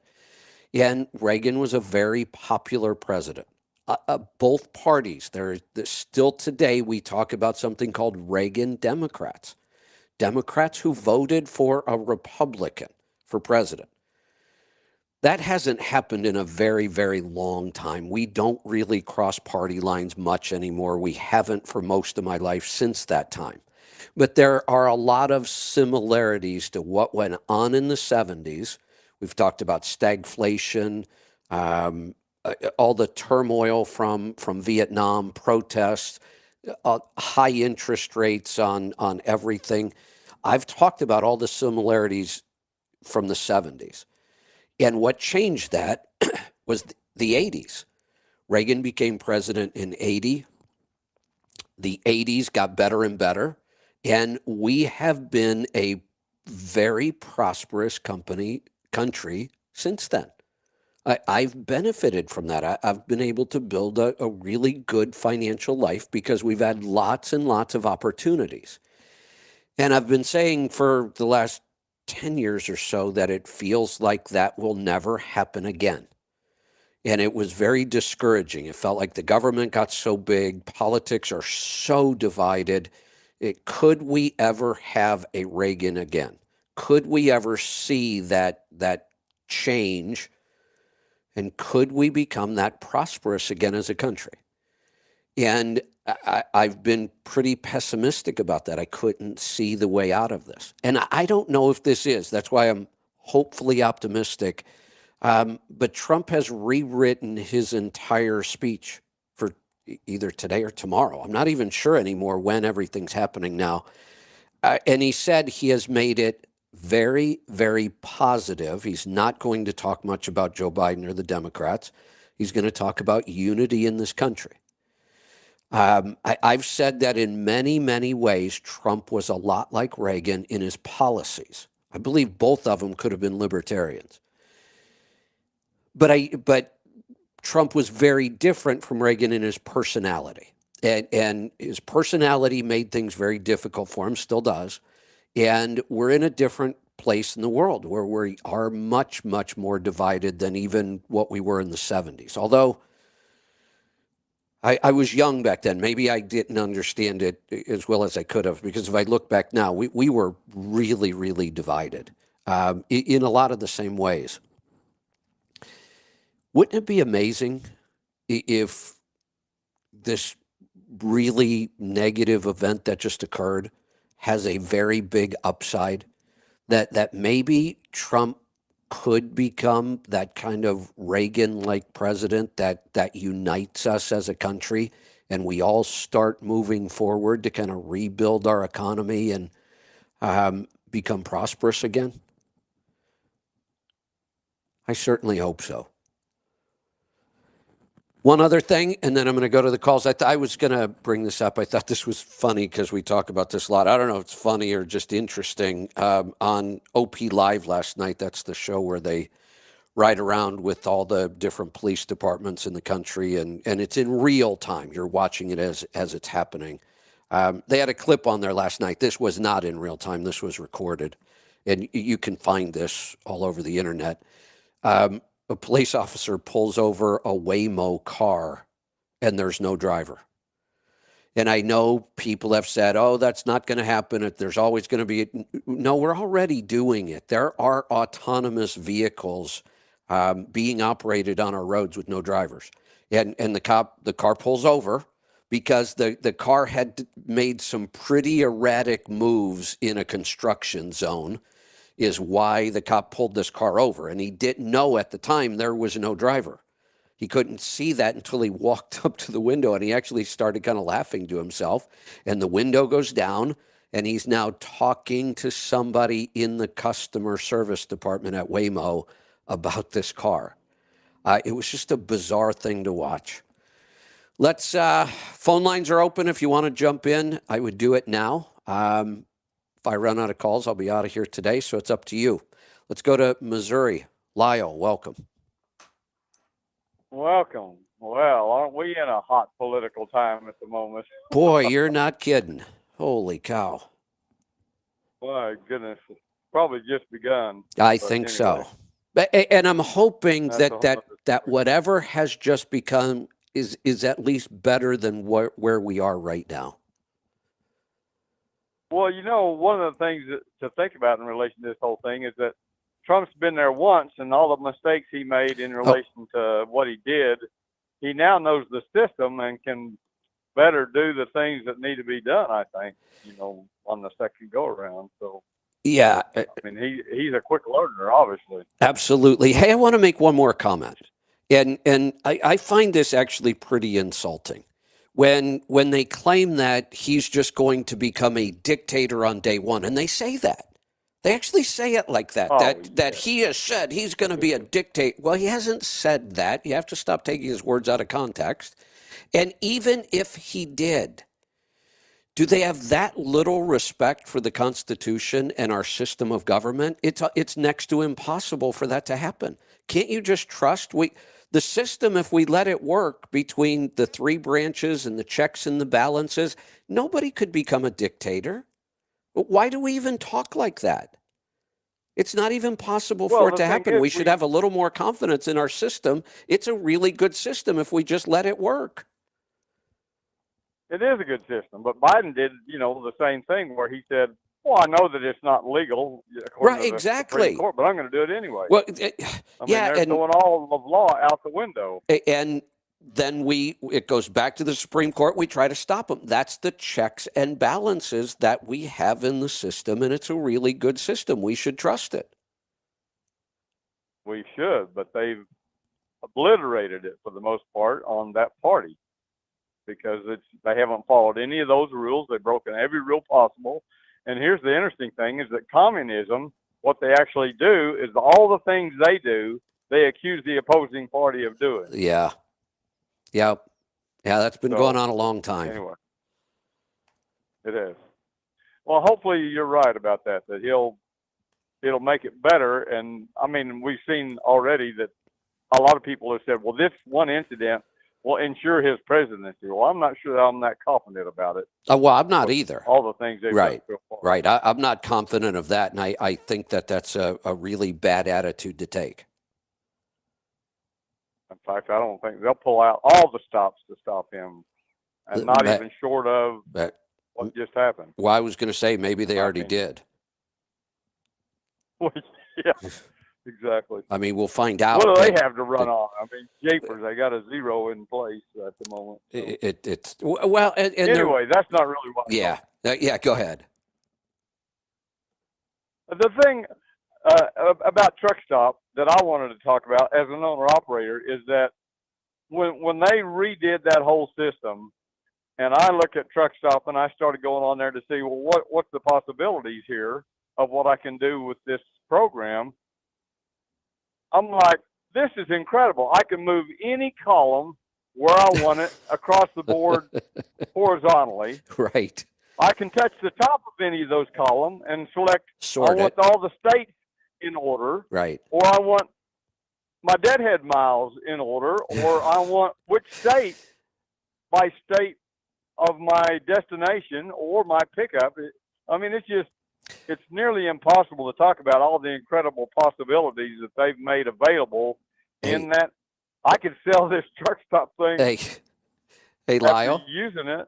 I gotta tell you this because you'll understand this. I'm going back. I don't remember what year I first started talking to Truck Stop now, but it's been a while. So they've had several upgrades since then. Do you go back far enough to? I don't even know how to describe this. We know that Scott started the company in the early 90s. Internet technology was pretty rudimentary back then. My whole opinion of Truck Stop, even well into the 2000s, was awesome technology, but their front end is horrendous. It is so bad. It's ugly. It's hard to work with. And part of it was Scott was a back end programmer. The code is what Scott worked on. There's really two pieces of all internet software. In all software anywhere, really. There's the back end where all the computing happens. That's like the engine of all this. And then it's like, okay, but what does the driver's seat and the dash feel like? That's the front end. You know, you could build an awesome car with crazy high performance, but if the shifter is on my left side and I'm used to it being on my right, and the clutch is on the right side of the gas pedal, I'm not going to be able to drive that thing. I don't care how good the engine, and that's kind of what Truck Stop was. You've got this awesome engine back there that is incredible, but this front end, it's just awful. And when we first started talking about partnering with them, I said, you guys got to fix this.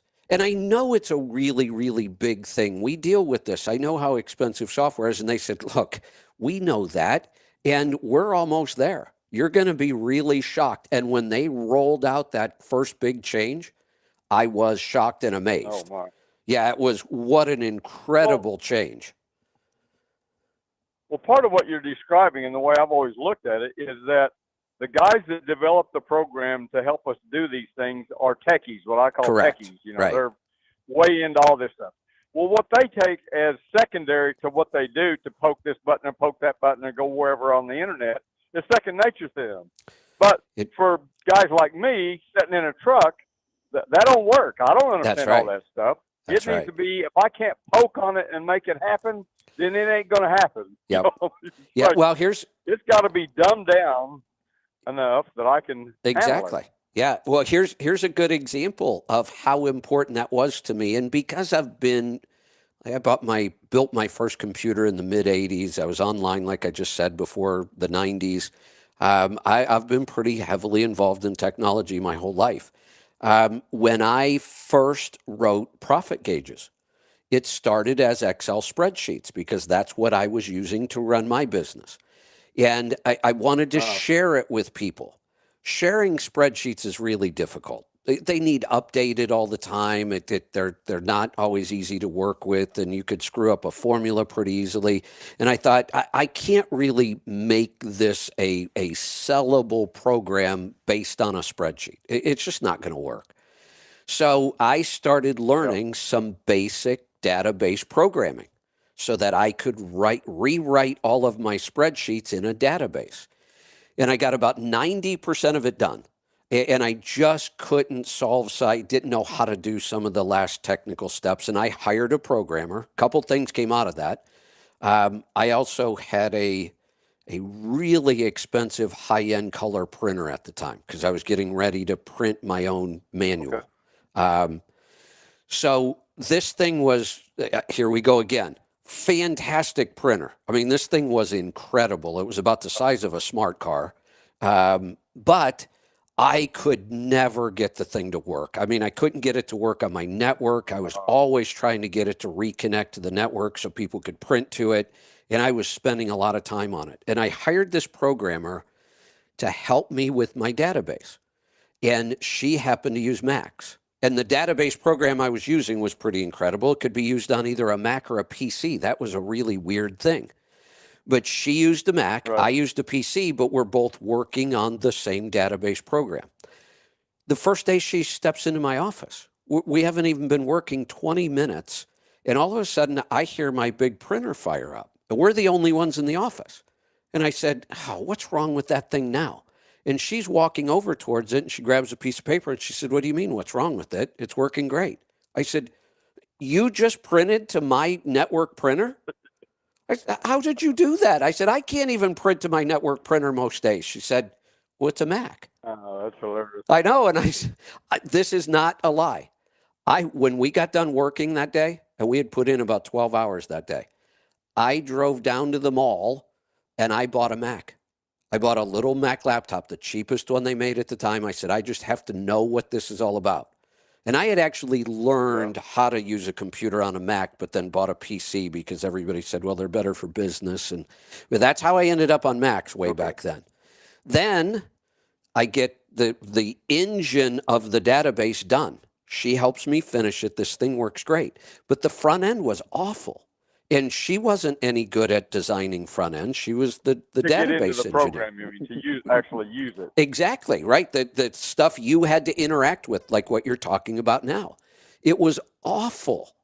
And I thought, what am I going to do? Two things. One, I want this to be an internet program. And back then, that was pretty rare. There wasn't many programs running on the internet, but I could see that's what was coming.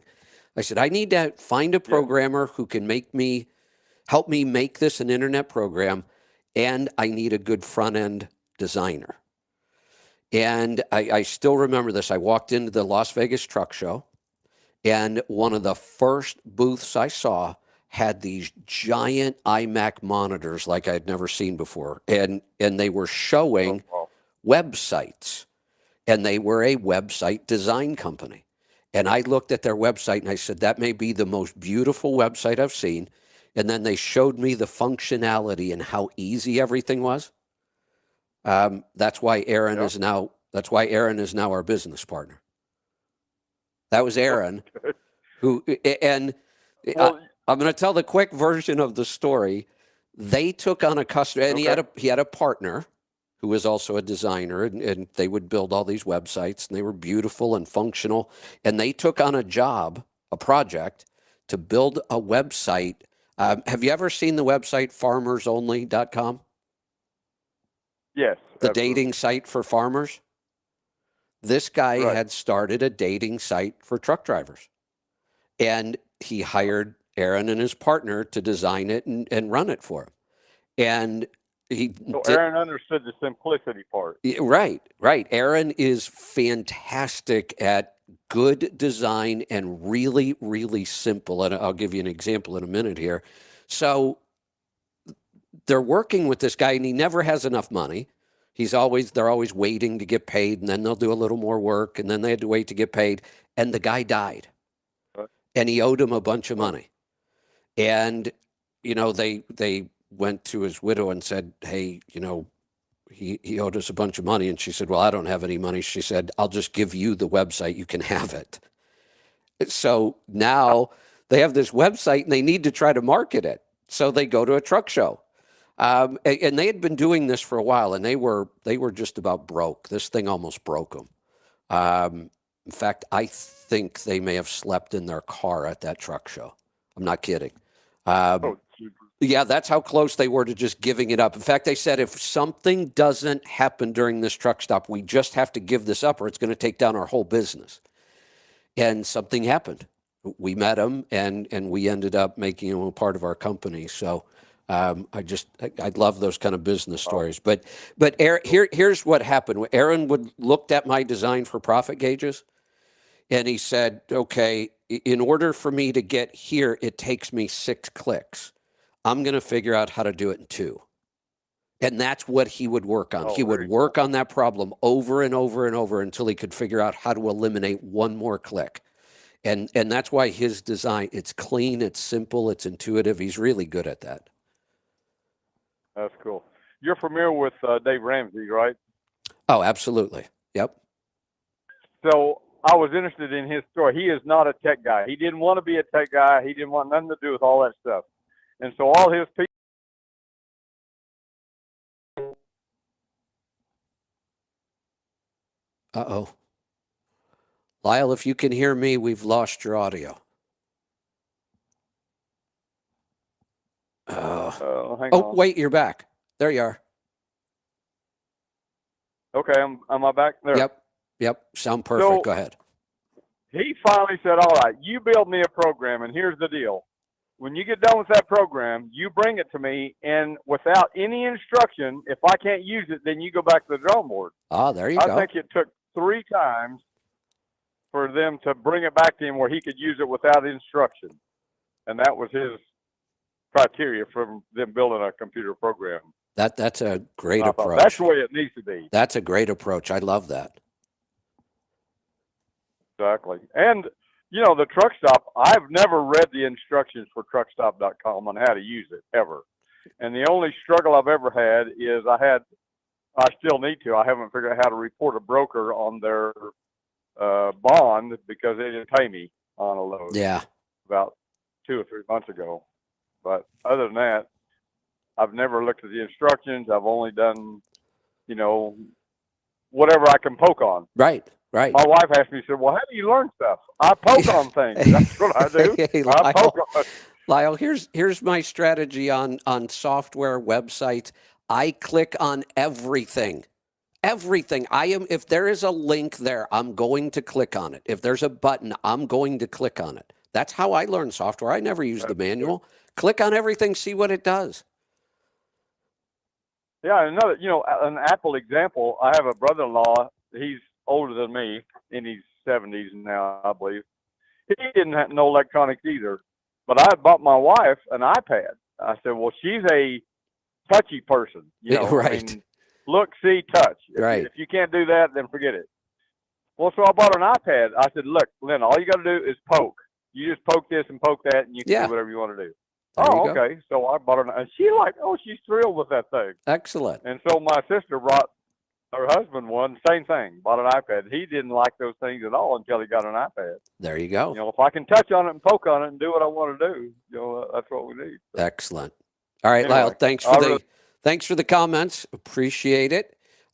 Calls are starting to pile up on me, so let's get to some. Let's go to Tennessee. Zach, welcome.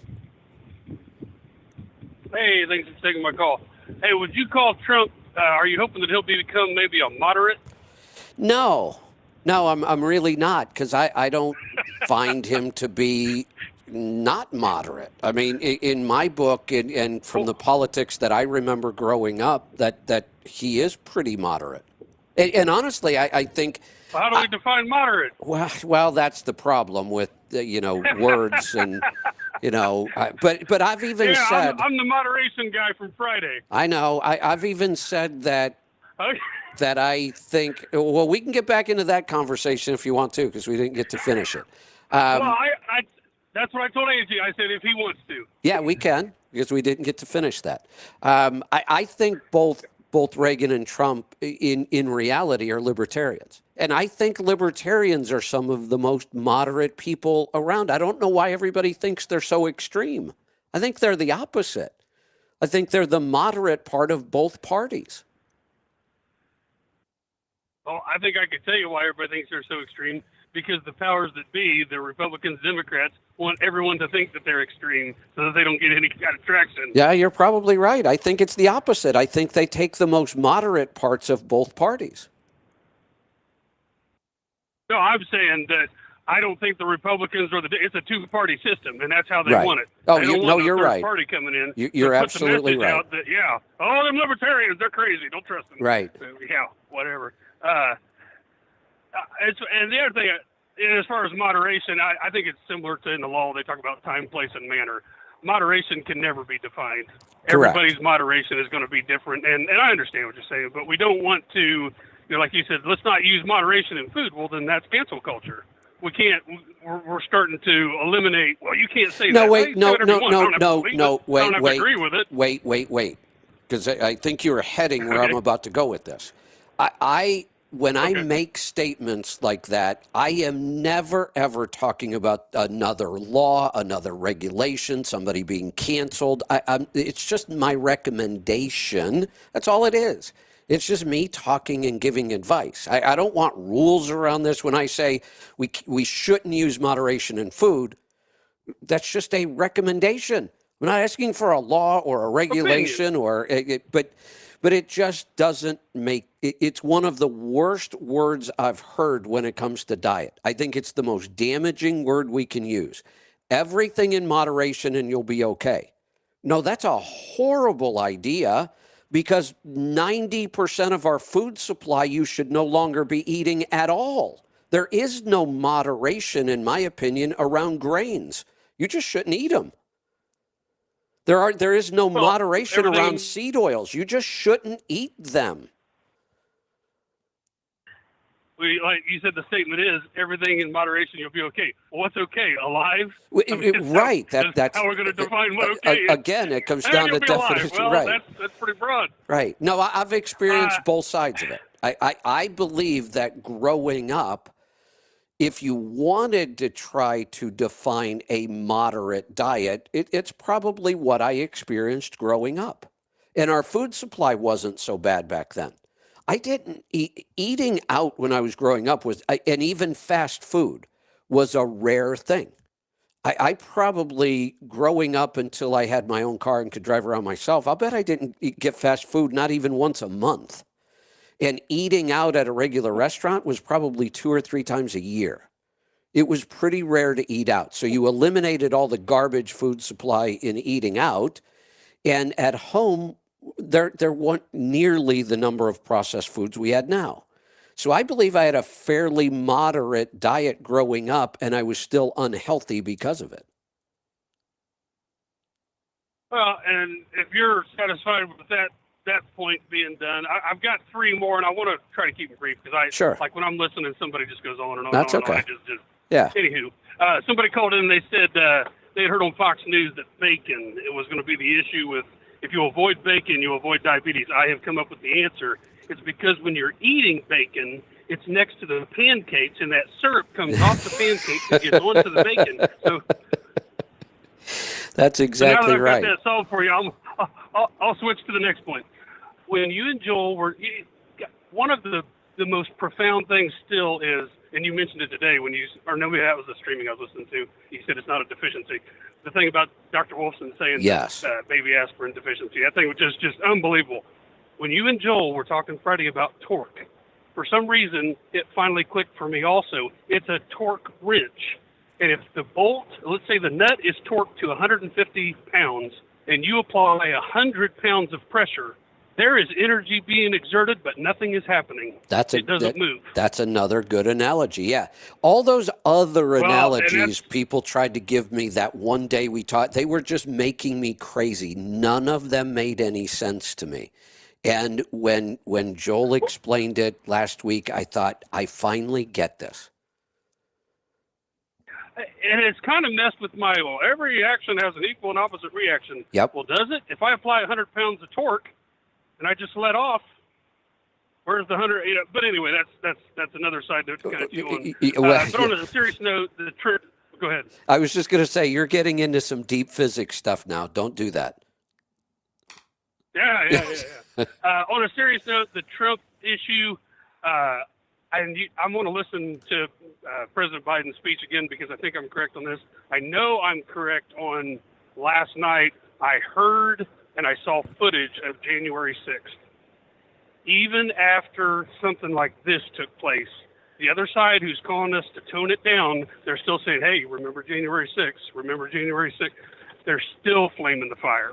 So here's... That is nothing more than flaming the fire, than adding fuel to the fire, and I think the president mentioned it. Yeah, I don't doubt it. And here's the, the other thing you see. How many goofy headlines were there? Secret Service takes Trump off the stage after loud noises. Secret Service picks up President I didn't Trump. See that one. Secret Service picks up President Trump after he falls on stage. That I didn't see those, but I saw the AP of all people. I think they're supposed to legitimate. It says rally disrupted by shooting or something to that effect. No, it's probably rally. My son's 19 and he's already off in conspiracy, this and that. But you gotta be kidding me. It was probably rally disrupted by loud noises. That's the way they were writing these headlines. The Babylon Bee has just been hilarious over this. If you can have some humor in this without insulting everybody else, just to lighten it up a little bit. The Babylon Bee has been. They showed a picture of President Lincoln being shot, and or you can see the guy walking up behind him with the gun, and the headline was like President Lincoln naps during the event, or nods off during the event. I mean, that's how they wrote these, and that was clearly intentional. Come on, you can't tell me that these people don't know how to write a better headline than that. Yeah, here's what I would rather they say, because this is what they're saying. You know what? He got what he deserved. I'd rather you be man enough or woman enough. The majority of the folks that was on the news were women. As much as I am totally against cancel culture in general, I've defended Sirius for canceling me. It's their company. In my contract, I agreed to the clause that if I say something they don't agree with, they can cancel my contract. I signed that. So if you remember, when I went through this, I did not complain about Sirius. I did not once tell anybody to cancel their account. In fact, I did the opposite. I came on and said, look, don't cancel your account over me. I'm not canceling my account. I still have an account to Sirius. That's just business, and it's a free market. But now there are an awful lot of people right now losing their jobs over the comments they have made about this.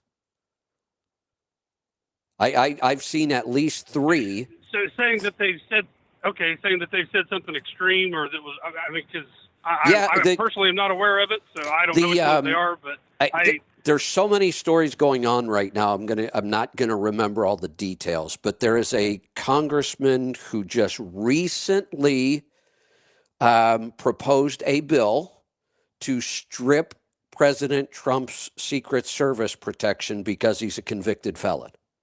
And he specifically named Trump in this legislation and said this will apply to President Trump. Had they passed this, he would have lost his entire Secret Service protection. One of his staffers... I've been better off. One of his staffers made a comment, and I'm going to paraphrase it here, but the last line in the comment was, "Don't miss next time." They're now fired.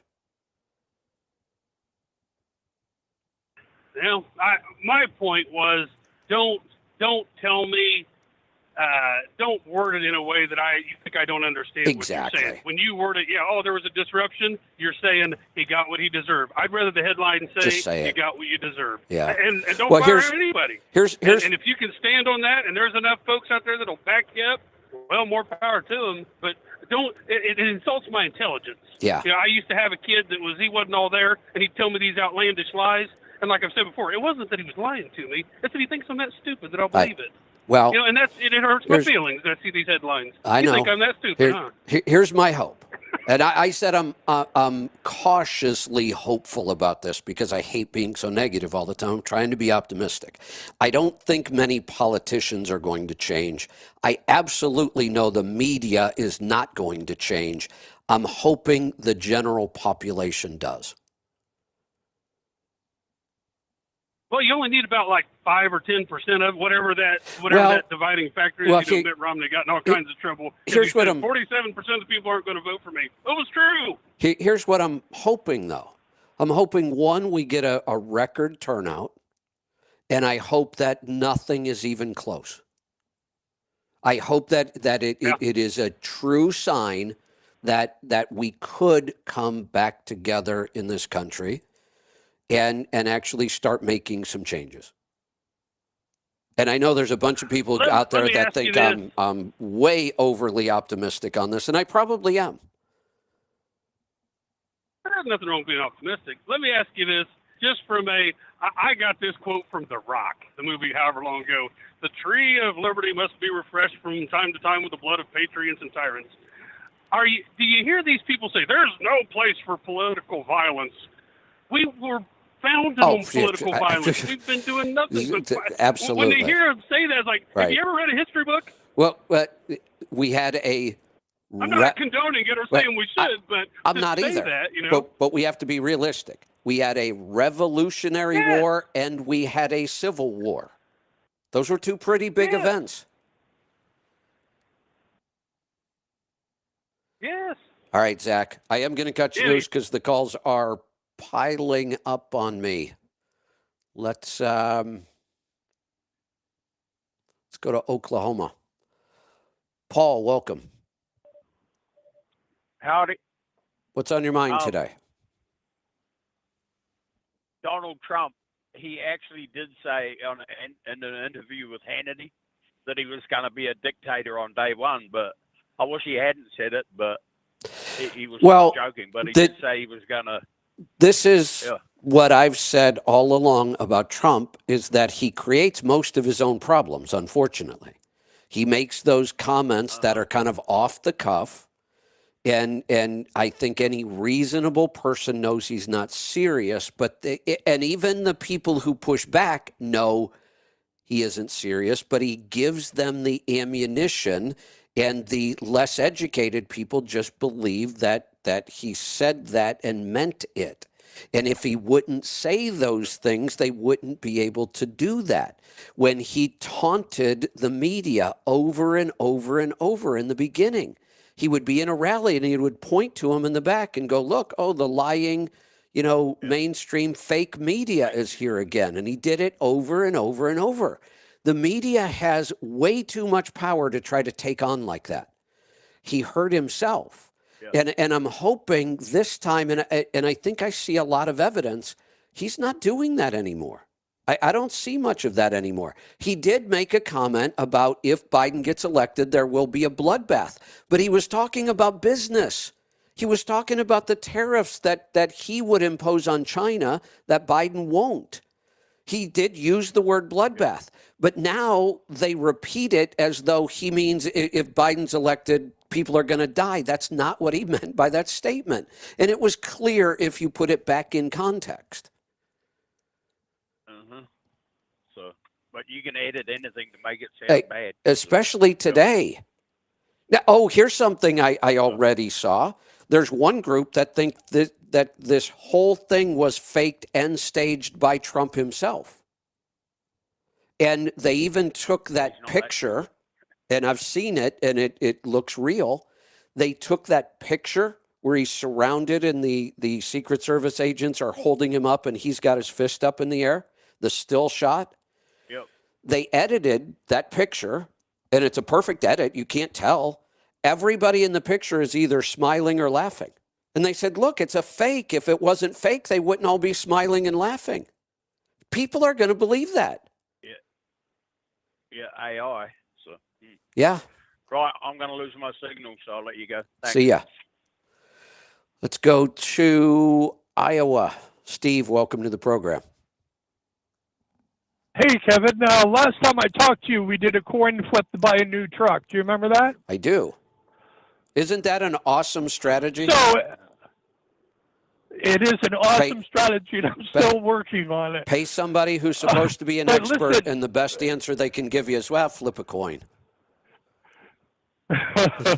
So listen, I have a question for you. In March, I had to do my physical for my CDL.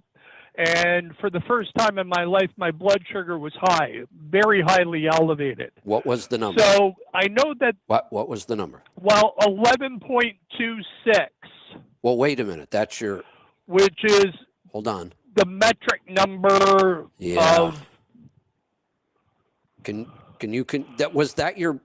That was your blood sugar reading, right? Yes. Do you know the conversion, or do I need to do it? I don't know the conversion. Well, I want to do it because I need to know this number. Yeah, it's probably way up there. It's got to be over 300 or something. Yeah, I need to know. So hold on one second. I think I can look this up pretty quickly. So you said it was 11.2? 11.6. Okay, so 11.1 on this chart. And then we go up to 12. 11.1 is 200. But that was fasting, right? Right. Yes, it was fasting. That is a very, very high fasting blood sugar. You want me to tell you what happened? I have a pretty good idea. You've been heading towards diabetes for about 10 years. And your body I totally agree with you. Just became insulin resistant enough that now you're seeing the effects. So, like any other issue I've had to deal with in my life, I said, okay, I get it. Something has to change. And it's a big thing, and something has to really change. Perfect. So I went back, listened to all your episodes when you were talking about health, went on Ken Berry's site that I know that you have a friendship with, watched all of his stuff, and decided the best way for me to tackle this, I'm going to go full carnivore. First of all, I'm going to start with like a 3-day fast, clear everything out. Excellent. And then start a full carnivore and move on from there. Excellent. So up until let me 2 weeks give ago, you a strategy. Sure. I want you to go find the biggest, thickest ribeye steak, if you can find and afford a big bone-in 2 or 3 inch ribeye. I want you to buy that before you start the fast. I want you to coat both sides, coat the entire steak really heavily with salt and stick it in the refrigerator. Yeah. And then that's going to be your reward when you end your fast. There you go. So that was 4 months ago. So I've been on carnivore for 4 months, lost about 30 pounds.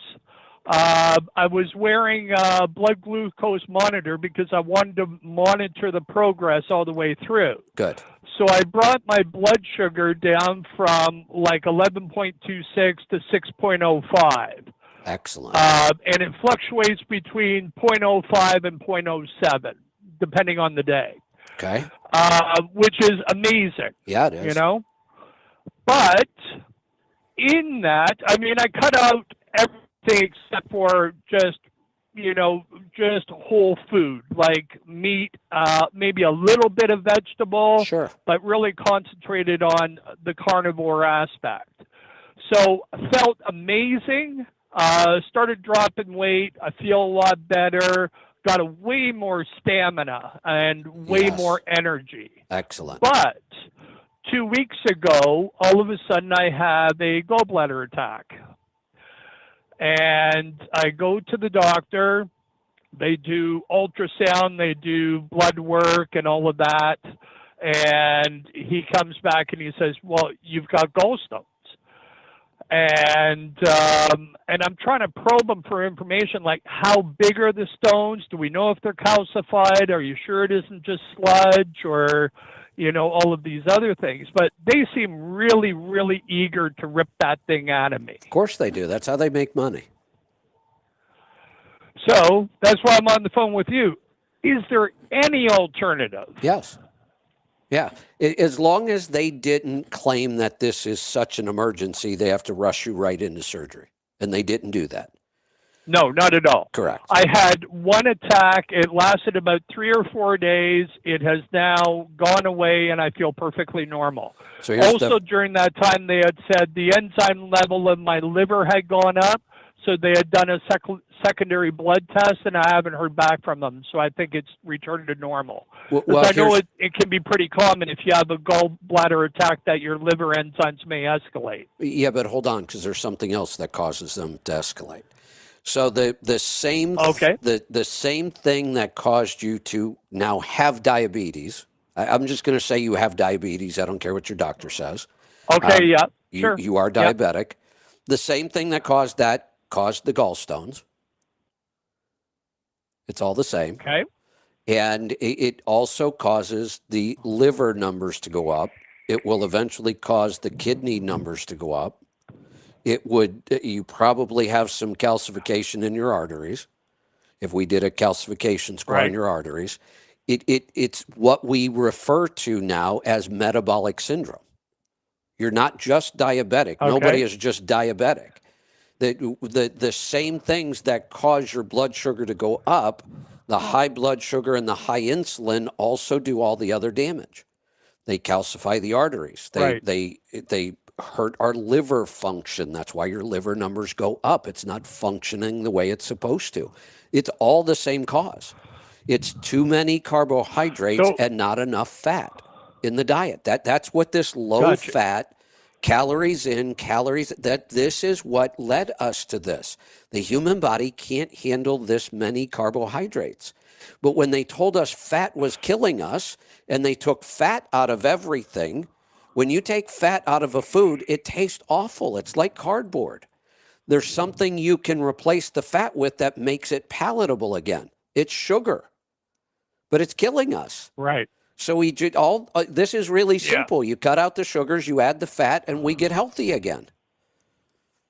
Now, you are struggling to digest. That is the way to mitigate this. Continue on. Correct. So now what we have to do, we have to kind of protect your gallbladder because it hasn't been being used enough, because the gallbladder is only there to help us digest fat. That's its purpose. Right. I get that the liver bile travels to the gallbladder. Right. When you ingest fat, it essentially contracts, shooting bile onto the fat in order to be able to isolate it and Yeah. digest it. So if you stop eating the proper amounts of fat and you're eating sugar instead, which is what they told us to do for decades, now your gallbladder isn't working very much, and now you're not moving bile through it. It's sitting in there, and that's when it forms Right. stones. So now, but we can fix this. So We fixed it many times. Here's the Okay. first thing you need to do. You need to start consuming bile salts along with your fat. I'm doing that now. Purified bile salts. Excellent. That's the first step, and then now there is a protocol for eliminating the stones you already have. You could go look them up on the internet. You can probably find one somewhere. We don't publish ours. I publish almost all of our protocols, and we give them away for free. If you want to know how to rebuild your stomach acid, we have a multi-page protocol on exactly how to do it, and we publish it and we give it away. We don't give away some of our protocols. We don't give away some of our detox protocols, and I don't give away our protocol for kidney stones or gallstones because they need to be monitored. If you want to go try it on your own, I'm fine with you trying it on your own. There are some things that can go wrong, and they're pretty uncomfortable. So there are some protocols that we just say, look, I'll help you with this, but it's got to be one-on-one. So you could either go look for these on your own, and I'll even give you some clues. You're going to use things like citric acid, lemon juice, lime juice, apple cider vinegar. Acidic foods will actually start to dissolve those stones. But then there are some other steps we should be doing, and we monitor and see how somebody responds, and then we tweak it. So you could either go look and try it on your own, and it might work just fine, or you could be in the coaching program, and I'll work through this with you. Okay, so I'm going to have a look at that very carefully. The other thing I wanted to touch base with you on is I read Nuclear War by Annie Jacobson. Scary, isn't it? Is that the same book you read? Yes. There's no other way to say this. It is fucking terrifying. Yeah. Yeah, it's if you've listened to the show, you know that I believe in being prepared. And you look at all the bad things that could happen. Could we have a tsunami on the West Coast? Because not that a tsunami would affect me where I am, but it would certainly affect the area horribly. Could we have a massive power outage from an EMP or from a solar flare? Yep, those things could happen. I know how to prepare for those. Could we have an earthquake here? Yep, know how to prepare for that. Could we have a civil war? Sure, it could happen. A lot of people talking about it now. I know how to prepare for that. So, I've spent several years just learning this stuff and saying, look, if it ever happens, I'm going to be as prepared as I could be. The thing I read about that book is don't even bother preparing. If it's a nuclear war, it's just over. And she makes so much sense in why it would happen that way. Well, one of the things that really struck me is we tend to have an attitude over time that, I shouldn't worry about anything because somebody is going to have made a silver bullet. And I think we even look to our politicians the same way. We're looking to see which guy has a silver bullet in his gun. But what I really got out of that is there may not be any silver bullets. Some of your best alternatives is just having somebody who is going to remove as much regulation that it doesn't cause, people to be able to clearly take over a marketplace, and then let the market work and decide, let business grow on its own. And when it comes to nuclear weapons, I'm not so sure there is any silver bullets. I mean, it is an utterly terrifying prospect, and how close we've come so many times. I can't imagine why, at this day and age, that we can't work on, one is too many, but how the hell do we back out of something like that? That's the scary part. You almost can't.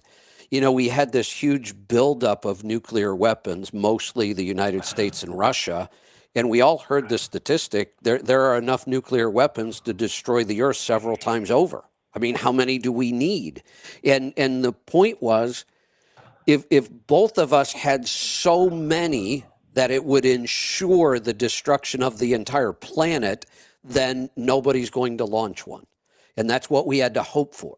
And if you only had 2 countries that had that capability, it's not nearly as bad. Then we had 3 countries that had the capability, then 4, then 5. Now we're looking at little rogue countries like North Korea who can now deliver nuclear weapons to the United States or almost anywhere else in the world. That's the scary part. I mean, that is the truly scary part, the Jim Jones kind of aspect of this, that somebody gets a hold of even one and fires it because they have nothing to lose. You know what the scariest statistic was for me in that book that I learned? What's that? The fact that North Korea has more underground tunnels and more underground facilities to survive a nuclear war than any other country in the world. Why? Do they believe that they could launch one and wipe out most of the world and they would survive? Is that why? It's the only reason I can think of. I mean, if the world's superpowers, and they would have known what they have, and it kind of builds to what somebody's intention is. If you're spending tons and tons of years and most of your GDP to build tunnels to survive a nuclear war, and you start fiddling around with nuclear material, I would have hoped that the superpowers would nip it in the bud, like, this guy is a Jim Jones coming to the table. Yeah, but we haven't. And I'm not sure other than just going in and taking over the country, and we try not to do that. You know, we try to let countries be sovereign, so we don't just go invade people because we don't agree with them. I'm not sure what you do. I mean, we should have been, there are limits to what countries are allowed to have nuclear weapons, but sometimes what are you going to do other than war to stop them? But that was the one that kind of terrified me the most, is that when you look at a country like North Korea and the way they live right now, they have almost nothing to lose. And if they believe that they've built enough tunnels and protection against this, they don't have enough weapons to wipe us all out. But we saw what happened. If they just start the cascade, the rest of the world wipes itself out. Yeah, it's a terrifying prospect, but I really, really appreciate your advice with the gallbladder. I'll call back and let you know how I do. I'll step out of the way for somebody else to come in, and I appreciate it. You're welcome. Thanks for the call. Let's go to North Carolina. Stephen, welcome. Yeah, Kevin, how you doing? Doing good. What's on your mind today? Yeah, how about you, Sample? All right. I am looking at it here. We've got a D13 2014. We've got about 800,000 miles on the truck. And if I'm looking at this right, do you only have 8,500 on the oil? Yeah, I did it for a reason. I'm having some coolant leak that I don't know where it's going. It's not dropping on the floor. How I don't know. I just tried to do the oil sample. How much coolant do you have to put in? Yeah, that mile you see over there, that's about 8,000 miles, 3 gallons. How many gallons in what period of time? 3 gallons? What time frame? Or how many miles? 3 gallons in 3 gallons in 8,000 miles. So what I'm seeing, that you do have a coolant leak that is getting into the engine. We have both sodium and potassium are elevated. That's our clue, but they're not elevated much. If I didn't know that you had put in 3 gallons, I would say you have a very small coolant intrusion and it's going to take you a while to find it. So something about this is a little confusing. And here's my only explanation right now. You actually have 2 coolant problems. As crazy as that sounds, you have one coolant problem that is allowing a small amount of coolant to get into the engine. And I say a small amount because I have all the signs here. If it was a big amount, we'd have the numbers would be bigger. Our viscosity would go up, and it's not going up. Your viscosity is right where it should be, and we would see high wear metals, but we don't. So we do know you're getting a little bit of coolant into the engine, but not enough to hurt anything yet, and not enough to go through 3 gallons, not even close. So I think you have a leak somewhere that's allowing it into the engine, and you have another leak that only occurs at temperature and pressure, meaning it only leaks when you're going down the road. And then by the time you stop, there's no evidence of it anymore. Those are really hard to find. You have two, I believe you have 2 separate problems, and both of them are going to be hard to find.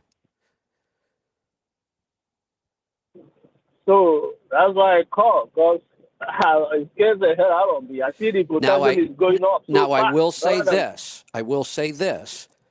The internal leak just got worse. And here's why. On your last oil sample, you went 31,000 miles, and your sodium was 23, and your potassium was 28. That's barely registering on the scale. Now, you've gone only 1/4 of those miles, and your coolant is at 46 and 50. So whatever the leak getting into the engine is, it just got worse. So sometimes that's not a bad thing. When it gets worse, sometimes it's easier to find. Yeah, you have no clue of the side of the engine I'm going to be looking at. EGR coolers are one place we could have this. Injector cups. Oh, you know what? Have you ever had the injector cups replaced on this truck? No. How long have you owned it? I did overhead in March. How long have you owned it? I did overhead in March. It's about 50,000 miles. So, and you don't know any of the history on it? No, I never replaced it. Okay. That I think this is still the engine that had the injector cup issues. Originally, I think they were brass or copper, and then they had an upgrade where they replaced them with stainless steel. That's one of the places this could be coming from. All right. Do you do you have a good Volvo shop that you trust? Yeah, I use the one in High Point, North Carolina, the one Joe directed me to. Excellent. Take this oil sample to them and ask them to help you figure out where this coolant is coming from. Oh, all right. I will do that. But how many miles more do you think I can put on it before doing that? Before doing what? Just trying to find it? Yeah, before dropping it for the mechanic to find it. Because I'm planning to go like 3 more weeks. Here's what I would recommend. For right now, based on the numbers I'm seeing, change your oil somewhere between 10 and 15,000 miles until we figure this out. All right. Right now, you could safely run about 10 or 15,000 miles without any real damage from the coolant, but I wouldn't go any further than that until we fix this. All right. Appreciate that. Thank you. You're welcome. Thanks for the call. All right, let's go to Nebraska. Brandy, welcome. Thanks, Kevin. I had an incident that happened to me this past Wednesday in California. And as I told Angie, I'm not sure. So it's about CARB, California's regulation thing. And I always believe that the CARB enforcement... Hey, Brandy, hold on a second. You're giving Jerry PTSD, and this time your chimes are louder than you are. You've got to get closer to your phone or farther away from your chimes or something, because I can't hear you. Okay. That's better. Well, I'm on a rough. I put the microphone in my mouth. Essentially, I had an incident happen in California regarding, I think, carb, and like I was saying, I thought carb enforcement happened at the scales, and this incident happened at the receiver, where Okay. the sign-in place basically said, "What is your carb number?" I didn't know what that was, and my dispatch didn't know what that was. And I thought it'd be interesting is like, well, they don't have to go after you. All they have to do is meet you at the receiver. And if you don't have your carb number, you don't get unloaded. And I was thinking about this while I was on hold. It's like, this is kind of good information for an owner operator. If you have your carb number, well, then what our company can't do, your owner operator could. Because I was thinking, so every refrigerated trailer would then have to have that number on it. So if you were a fleet, that specific trailer that goes to California would only be the one that could go. So every single trailer that we had would have to be registered with California. What an underhanded, sneaky way for the government of California to basically say, you're going to comply or you're not going to deliver. And I just didn't know and ultimately, if I've ever heard this before. Ultimately, look at all the people that are hurt. Trucking companies hurt. The receiver or shipper is hurt. They don't want to tell you you can't deliver their stuff. They want their stuff. And then the consumer's hurt. This is one of the best examples of what I hope the Chevron deference case might solve. California, this is unconstitutional. California should have never been allowed to disrupt interstate commerce like this. It's important to me as a company driver because I get paid by the hour, and I used to use, when I go to California, I get to use all 70. So after 40, I get overtime, and I do kind of like that. And when it's threatened like this, it's like, well, I get a little concerned. Hey, they're taking money out of my pocket. And I'm going to be vocal about it, and that's kind of why I called, because I want to be educated. So I don't know if I'm bringing more to it or I just wasn't paying attention. No, this is the kind of stuff that CARB has done. They're very heavy-handed in their enforcement, and they will get everybody involved. Yeah. Yeah, the place that we delivered here doesn't even really do refrigerated, but on the sign-in paperwork, and we just happened to have that because of the extreme heat, we had the reefer set at a comfortable 60 degrees, and it's like, well, I opened my mouth, and next thing you know, it's like, we're now being threatened. Yeah. This is the kind of power that government has that we're hoping the Chevron deference case can fix. Yeah. Well, we'll see. That's all. I just wanted to put this out there and get other people aware of it. Excellent. And maybe they can actually capitalize on it too. Yep. We'll see. All right. Thanks for the call.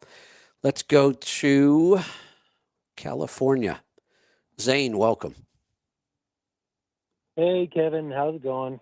I got a good friend, and he has a buddy that has Parkinson's. I just kind of found out, but the other day he was telling me about it, and it sounds pretty much horrendous. And the guy with Parkinson's is, he's listening to the doctors because, they're the experts, but he's grabbing anything because he's getting closer. And I just wanted to know what are your thoughts about, I know, of course, eating carnivore helps everything, but with Parkinson's, what is there anything like? Yeah. Okay, because I went through the whole thing, and I'm carnivore 100%, and I know like the runs, you don't feel right for a long time with all the medications he's on and everything. Like that's what concerns me is like, am I doing harm? Getting involved? No, in any way to try and to I help understand him? you're trying to be cautious, and I get it. Let's think about something though. It clearly, I have no doubt about this, it is a lifetime of his diet that caused the Parkinson's. Would you agree with that? Oh, 100%, yeah. So now we're looking at it and saying, should we keep feeding him the toxic diet that caused the problem, Or should we feed him the diet that's been proven to fix the problem? I don't care if it constipates him. I don't care if he and we can fix all of those things. I can show people how to make the transition with very few problems. Just like when we used to talk about the keto flu. You know, if you go keto, you're going to suffer these things. We figured out how to fix all those things. Same thing here.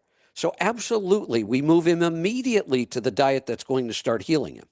And then we'll deal with whatever issues he has. None of them are going to be as bad as Parkinson's. So what if we make him uncomfortable for a little while? And we don't have to if we do it right. Here's what I would recommend for him. Kind of what we refer to as ketovore. Carnivore is keto. It has to be. Because carnivore is zero carb. At some point, your body has to start producing ketones. And that's the definition of a ketogenic diet, is your body produces ketones. So carnivore is always keto. Keto isn't necessarily carnivore. But when I say ketovore, what I mean is we're going to eat all animal products. We're as close to it as we can get. But we're going to make sure they're very, very high fat and only moderate protein. Most carnivore diets, in my opinion, they work for a lot of people, but they can be too high in protein and not high enough in fat. If somebody's young and healthy or relatively healthy, carnivore works fantastic. If somebody has done a lot of damage to their body with sugar, which what Parkinson's is, he has glycation in his brain. That's what causes the dementia. That's why we refer to dementia now as type 3 diabetes. It's the sugar that did all the... You mean Parkinson's? Well, I use the term Parkinson's? dementia because it encompasses almost all of these. Alzheimer's is a form of dementia. Parkinson's is a form of dementia. There are other forms of dementia, but that word covers them all. So I didn't say Parkinson, I said dementia. It's just a generic term for these types of brain injuries. They're not diseases, they're injuries. He's damaged his brain with a lifetime of sugar. So the best thing we can do is get the sugar out of the diet. We want to make sure it's high fat. And high fat will be really good for his brain. His body will start producing ketones. He'll start thinking better. And there has been some recent evidence that this can even be reversed. Okay. So if I'm trying to help, do you think just order a bottle of Light Balance and have it with me as I'm going through this? Sure. And, and that'll help him with the keto flu and getting through that. Hey, my wife, is Erin. You tried to help. You did help her. A year ago, you and Lauren helped her one-on-one. Okay. And we dove a little deeper, and we finally pulled the trigger. We just bought one. We bought an ice pod, and we're just doing cold plunges like every day. Oh, nice. And it's really making a difference. It is pretty incredible. And we're to a point now where you actually kind of look forward to, torturing yourself, every day. It takes a while to get there, but when you do, there's that weird kind of feeling that I know this is going to hurt. I know it's going to be uncomfortable, but I'm looking forward to it. Yes. And the scary thing is we're just down to 47 degrees. So we haven't even scratched the surface on, they say get down to 39. But let me tell you, 47 degrees is really, really cold. It is.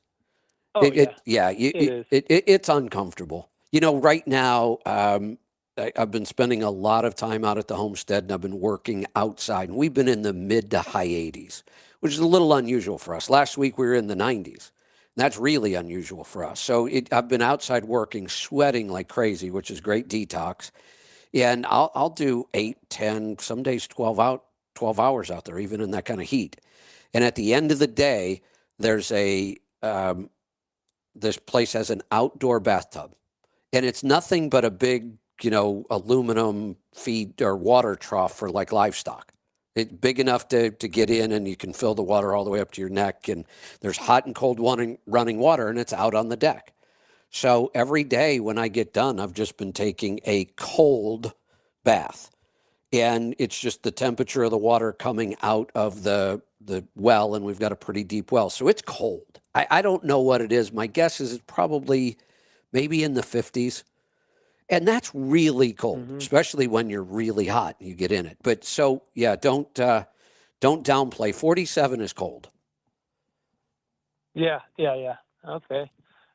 Well, hey, I appreciate you, Kevin. You really changed my life, and yeah, keep doing the good work. And I'm trying on my end to, I have this one guy that was completely falling apart for years, last 20 years, and now he's going in for hip surgery. He was on a list of medications. He was 100 pounds overweight. And the last 2 years, I've really been working. I'm just telling him, come on, get out of the system. You gotta do it. And then about 5 months ago, I went and saw him, and I was like, Scott, you look different. What's going on? And he said, well, I started your diet 2 weeks ago. Wow. Okay, so let's pan forward now. Let's pan forward to now. This guy, the other day, he called me, and for the first time in like 20 years, he went down to the river, walked all up and down the river fishing. He's down about 90 pounds. How cool. He is off all his medication except for the only thing is because of all the other issues is and I'm trying to, but is the blood pressure medication. But he has a whole new outlook on life. Fantastic. Get him on some cardio. Deep into health. Get some what? Get him on Cardio Miracle for the blood pressure. Yeah, no, I will. I'll buy him some and send it to him. Well, congratulations. But his wife is down 70 pounds. It's that's I awesome. wish I would have got a before picture. Yeah. It's absolutely nuts. Probably How cool. 20, 30 years onto his life. How and cool. The thing that I like about it is he couldn't even walk from the house to his shop without having to stop and like sit down. And now every morning he gets up and probably walks about 2.5 miles up a hill and down a hill every day. And now he can go fishing. I mean, it is, yeah, it's a quality of life thing. So congratulations for spreading it. Oh, he was just giving up on life because his joints all hurt. Yeah. He was just looking pathetic, and it's sad, and it's so great. And I did with my parents, and I'm moving through, but I want to help this guy, and hopefully I could one day send you a list of all the people we're saving. So. Excellent. Yeah. Excellent. Thanks. All right. Thanks for the feedback. I love hearing those stories. Let's go to Georgia. Raphael, welcome. Hey, what's going on, Kevin? What's on your mind today? Long time listening. Question for, I'm not question, but the gentleman that was talking to you about the DD13 that had the coolant leak. Yeah. Wait a minute. Too familiar about D13. Right, the DD13. Not DD. With the coolant. No, that's what. D13. D13 Volvo. Okay. I thought he said DD13. I guess the date. I was looking at the. I don't even know if I asked him, but I was looking at the oil sample itself. That's why I know it was a D13, not a DD. Oh, okay. Because if it was DD13, I know in the 2012 DD15 I had, I'm not sure if 14 changed it, but there was a little coolant, high pressure coolant line behind the EGR that if that little thing got compromised in any way or broken, it would leak out and it would look as if it was the EGR valve because it would leak along the side of the block. If that makes sense. Yeah. Now Matt sent me an explanation that makes sense on this one because I said, let's check the EGR cooler. It's one of the possibilities. Let's check the injector cups because I remember some of those early D13s had injector cup issues. But if it is the cooler and we're getting it into the combustion chamber, then we're burning most of it and some of it is getting into the oil. That could explain why he's putting in so many gallons, but we're really not getting that much in the oil. So when I said it was two problems, it could be one. It could be that we're just burning so much of it in the combustion process that only a small amount's getting into the oil. Oh, okay. Well, that's all I had. All right. Thanks for the call. I appreciate it. All right. With that, we're going to wrap this up. I can't even believe how late it is. So we're out of calls. We're just about at the end of the 3 hours anyway. So we're going to wrap this up for today. We will see you back here tomorrow for the Power Hour. The schedule is normal this week. We'll be doing a show every day this week. I have an idea, and you know me, I like to talk about my ideas before I'm done with them. But I want to run this by people real quick before I wrap up today. So I've been trying to find time in my schedule to add a space. And I kind of, a space on X. I was doing them for a while. We still broadcast them out on our own app. 2 reasons I stopped. My schedule is so full that I'm not able to get all the things done that I want to get done right now, but I'm just going to have to fix that somehow, or I'm going to have to work more. And technology. Spaces is new, and X keeps updating things and changing things, and every time they do, they break my technology, and then I've got to go back and try to fix it again. And I've been spending a lot of time trying to fix technology lately. So I finally gave up and said, look, I'm going to wait until I have more time and X kind of settles down on all their constant upgrades. In the meantime, I've been thinking about what would the space be about? What would be the theme? And we cover a lot of stuff here right now. I mean, we have a health day, we have a maintenance day, we have the alignment, we have the efficiency day on Friday. Monday's all about rates and lanes. We've got themes where all of my shows are full, and I don't like to talk about, too many things when we have a theme. So really my only true free-for-all left is Thursday, and it's only 1 hour. So I thought, all right, if I'm going to do a space, I want to do something different. I have an idea. I'm going to run this by everybody. And the reason I do this is because I'm working this idea out in my own head. And if I can get feedback from people, it will help me rather than do it all myself, then launch it and say, oh, well, why didn't you do this or that? So this is why I like to talk about things before I'm done and get some feedback. So if you have any thoughts on this, there's dozens of ways to get a hold of me. Pick one. Call me on the air, message me on X, message me in the tribes, call customer service, call me on the show, whatever. Here's my thought. I really believe that we need more debate in our country. Not arguing, not attacking each other on social media. We need debate. When I try to debate people, I'm not very good at it.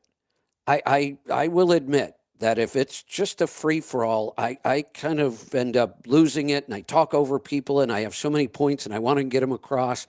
That doesn't work. And I know it doesn't work. That's why I try not to do it a whole lot anymore. But it doesn't mean that I wouldn't like to debate. I think that we all learn a lot from good debate. So I've been working out some ideas. Here's one of them that I want to try debating, and I want to put some rules around it. One, I want to make it more fun. I want to make it more meaningful. So here's my initial thought, that on this show, we're going to do some debating. And it doesn't have to be just me debating somebody else. It could be 2 other people debating, and I'll be the space we do it in. My first attempt at this is that when we debate, the only thing you are allowed to do in the debate is ask the other person a question. You're not allowed to make statements. You're not allowed to try to get your point across. You have to ask the other person a question. And then we give that person a reasonable amount of time to answer the question. Maybe it's 2 minutes. I don't know. I got to practice this. Maybe it's 5. The person answering the question should try to stay on topic. That's why we're going to put a time limit on it. Because if they wander off topic and just try to make their points and then they run out of time, well, then that's it. You wasted your time. Instead of answering the question, you just tried to make your points, which is what all we ever seem to do in debate. Just answer the question. We'll have a set number of questions. Again, I don't know, is it 5 or 10? We will, this is on a space, so everybody's listening and everybody has access to kind of answer or vote, or we'll figure out something. So we'll have two people debating, and maybe it's me debating somebody else, or maybe it's two other people, and it's just in my space. Once the 5 questions are over with, or the 10, and this just goes back and forth, I get to ask you a question, you have to try to answer it. You get to ask me a question, I get to try to answer it. At the end, we let everybody vote. Who won the debate? And then the next person then we wait for another challenger. So we have a winner. The winner advances, kind of like a round robin tournament. The winner advances. Now we ask, do we have a challenger? And you don't know what the topic is yet. On the first topic, I'll set the topic for the first debate of the day because it's my show. I'll set the topic. 2 people debate it. We pick a winner. Now the winner advances. Somebody has to step up and be a challenger. And after they announce they want to be a challenger, the winner gets to pick the next topic. And we just keep going for an hour or 2 hours or whatever I can carve out of my schedule for a space. I think that might be fun. And I think it might be enlightening. I think we might be able to learn a lot. And once you ask the question and the other person starts answering and they have a time limit, we're not going to interrupt them. We're not going to stop them and say, you got off topic. But if you get off topic, you're probably not going to win the debate. So you should probably answer the question and not try to make your points if you want to win. I'm really competitive, so I want to win. That's it. You don't get to do anything but answer the question. And while you are answering the question, everybody else's mic is off, so nobody can interrupt. And if you want to answer the question in 30 seconds and say, there's my answer, that's fine too. But we'll give you some amount of time. 2 minutes, 5 minutes, something. We'll see. That's my thought right now. I still have to work out some of the issues. Give me some feedback, though. Tell me what you think about that. Would you be interested in something like that? Would you be willing to try it? We'll see what we come up with. Angie just reminded me that on Wednesday's show, Destination Health, I'll be joined by John Hewlett. John is the founder of Cardio Miracle, so we'll be talking about Cardio Miracle. I believe we may be talking about a big event, a really big event that Cardio Miracle is actually sponsoring, and they've given me an invitation to. That's all I'm going to say. I'll wait to see if John wants to talk about that on Wednesday. We'll see you then. Well, actually, we'll see you back here tomorrow. Be safe, be profitable, be fit and healthy. Always do the hard work and master the journey.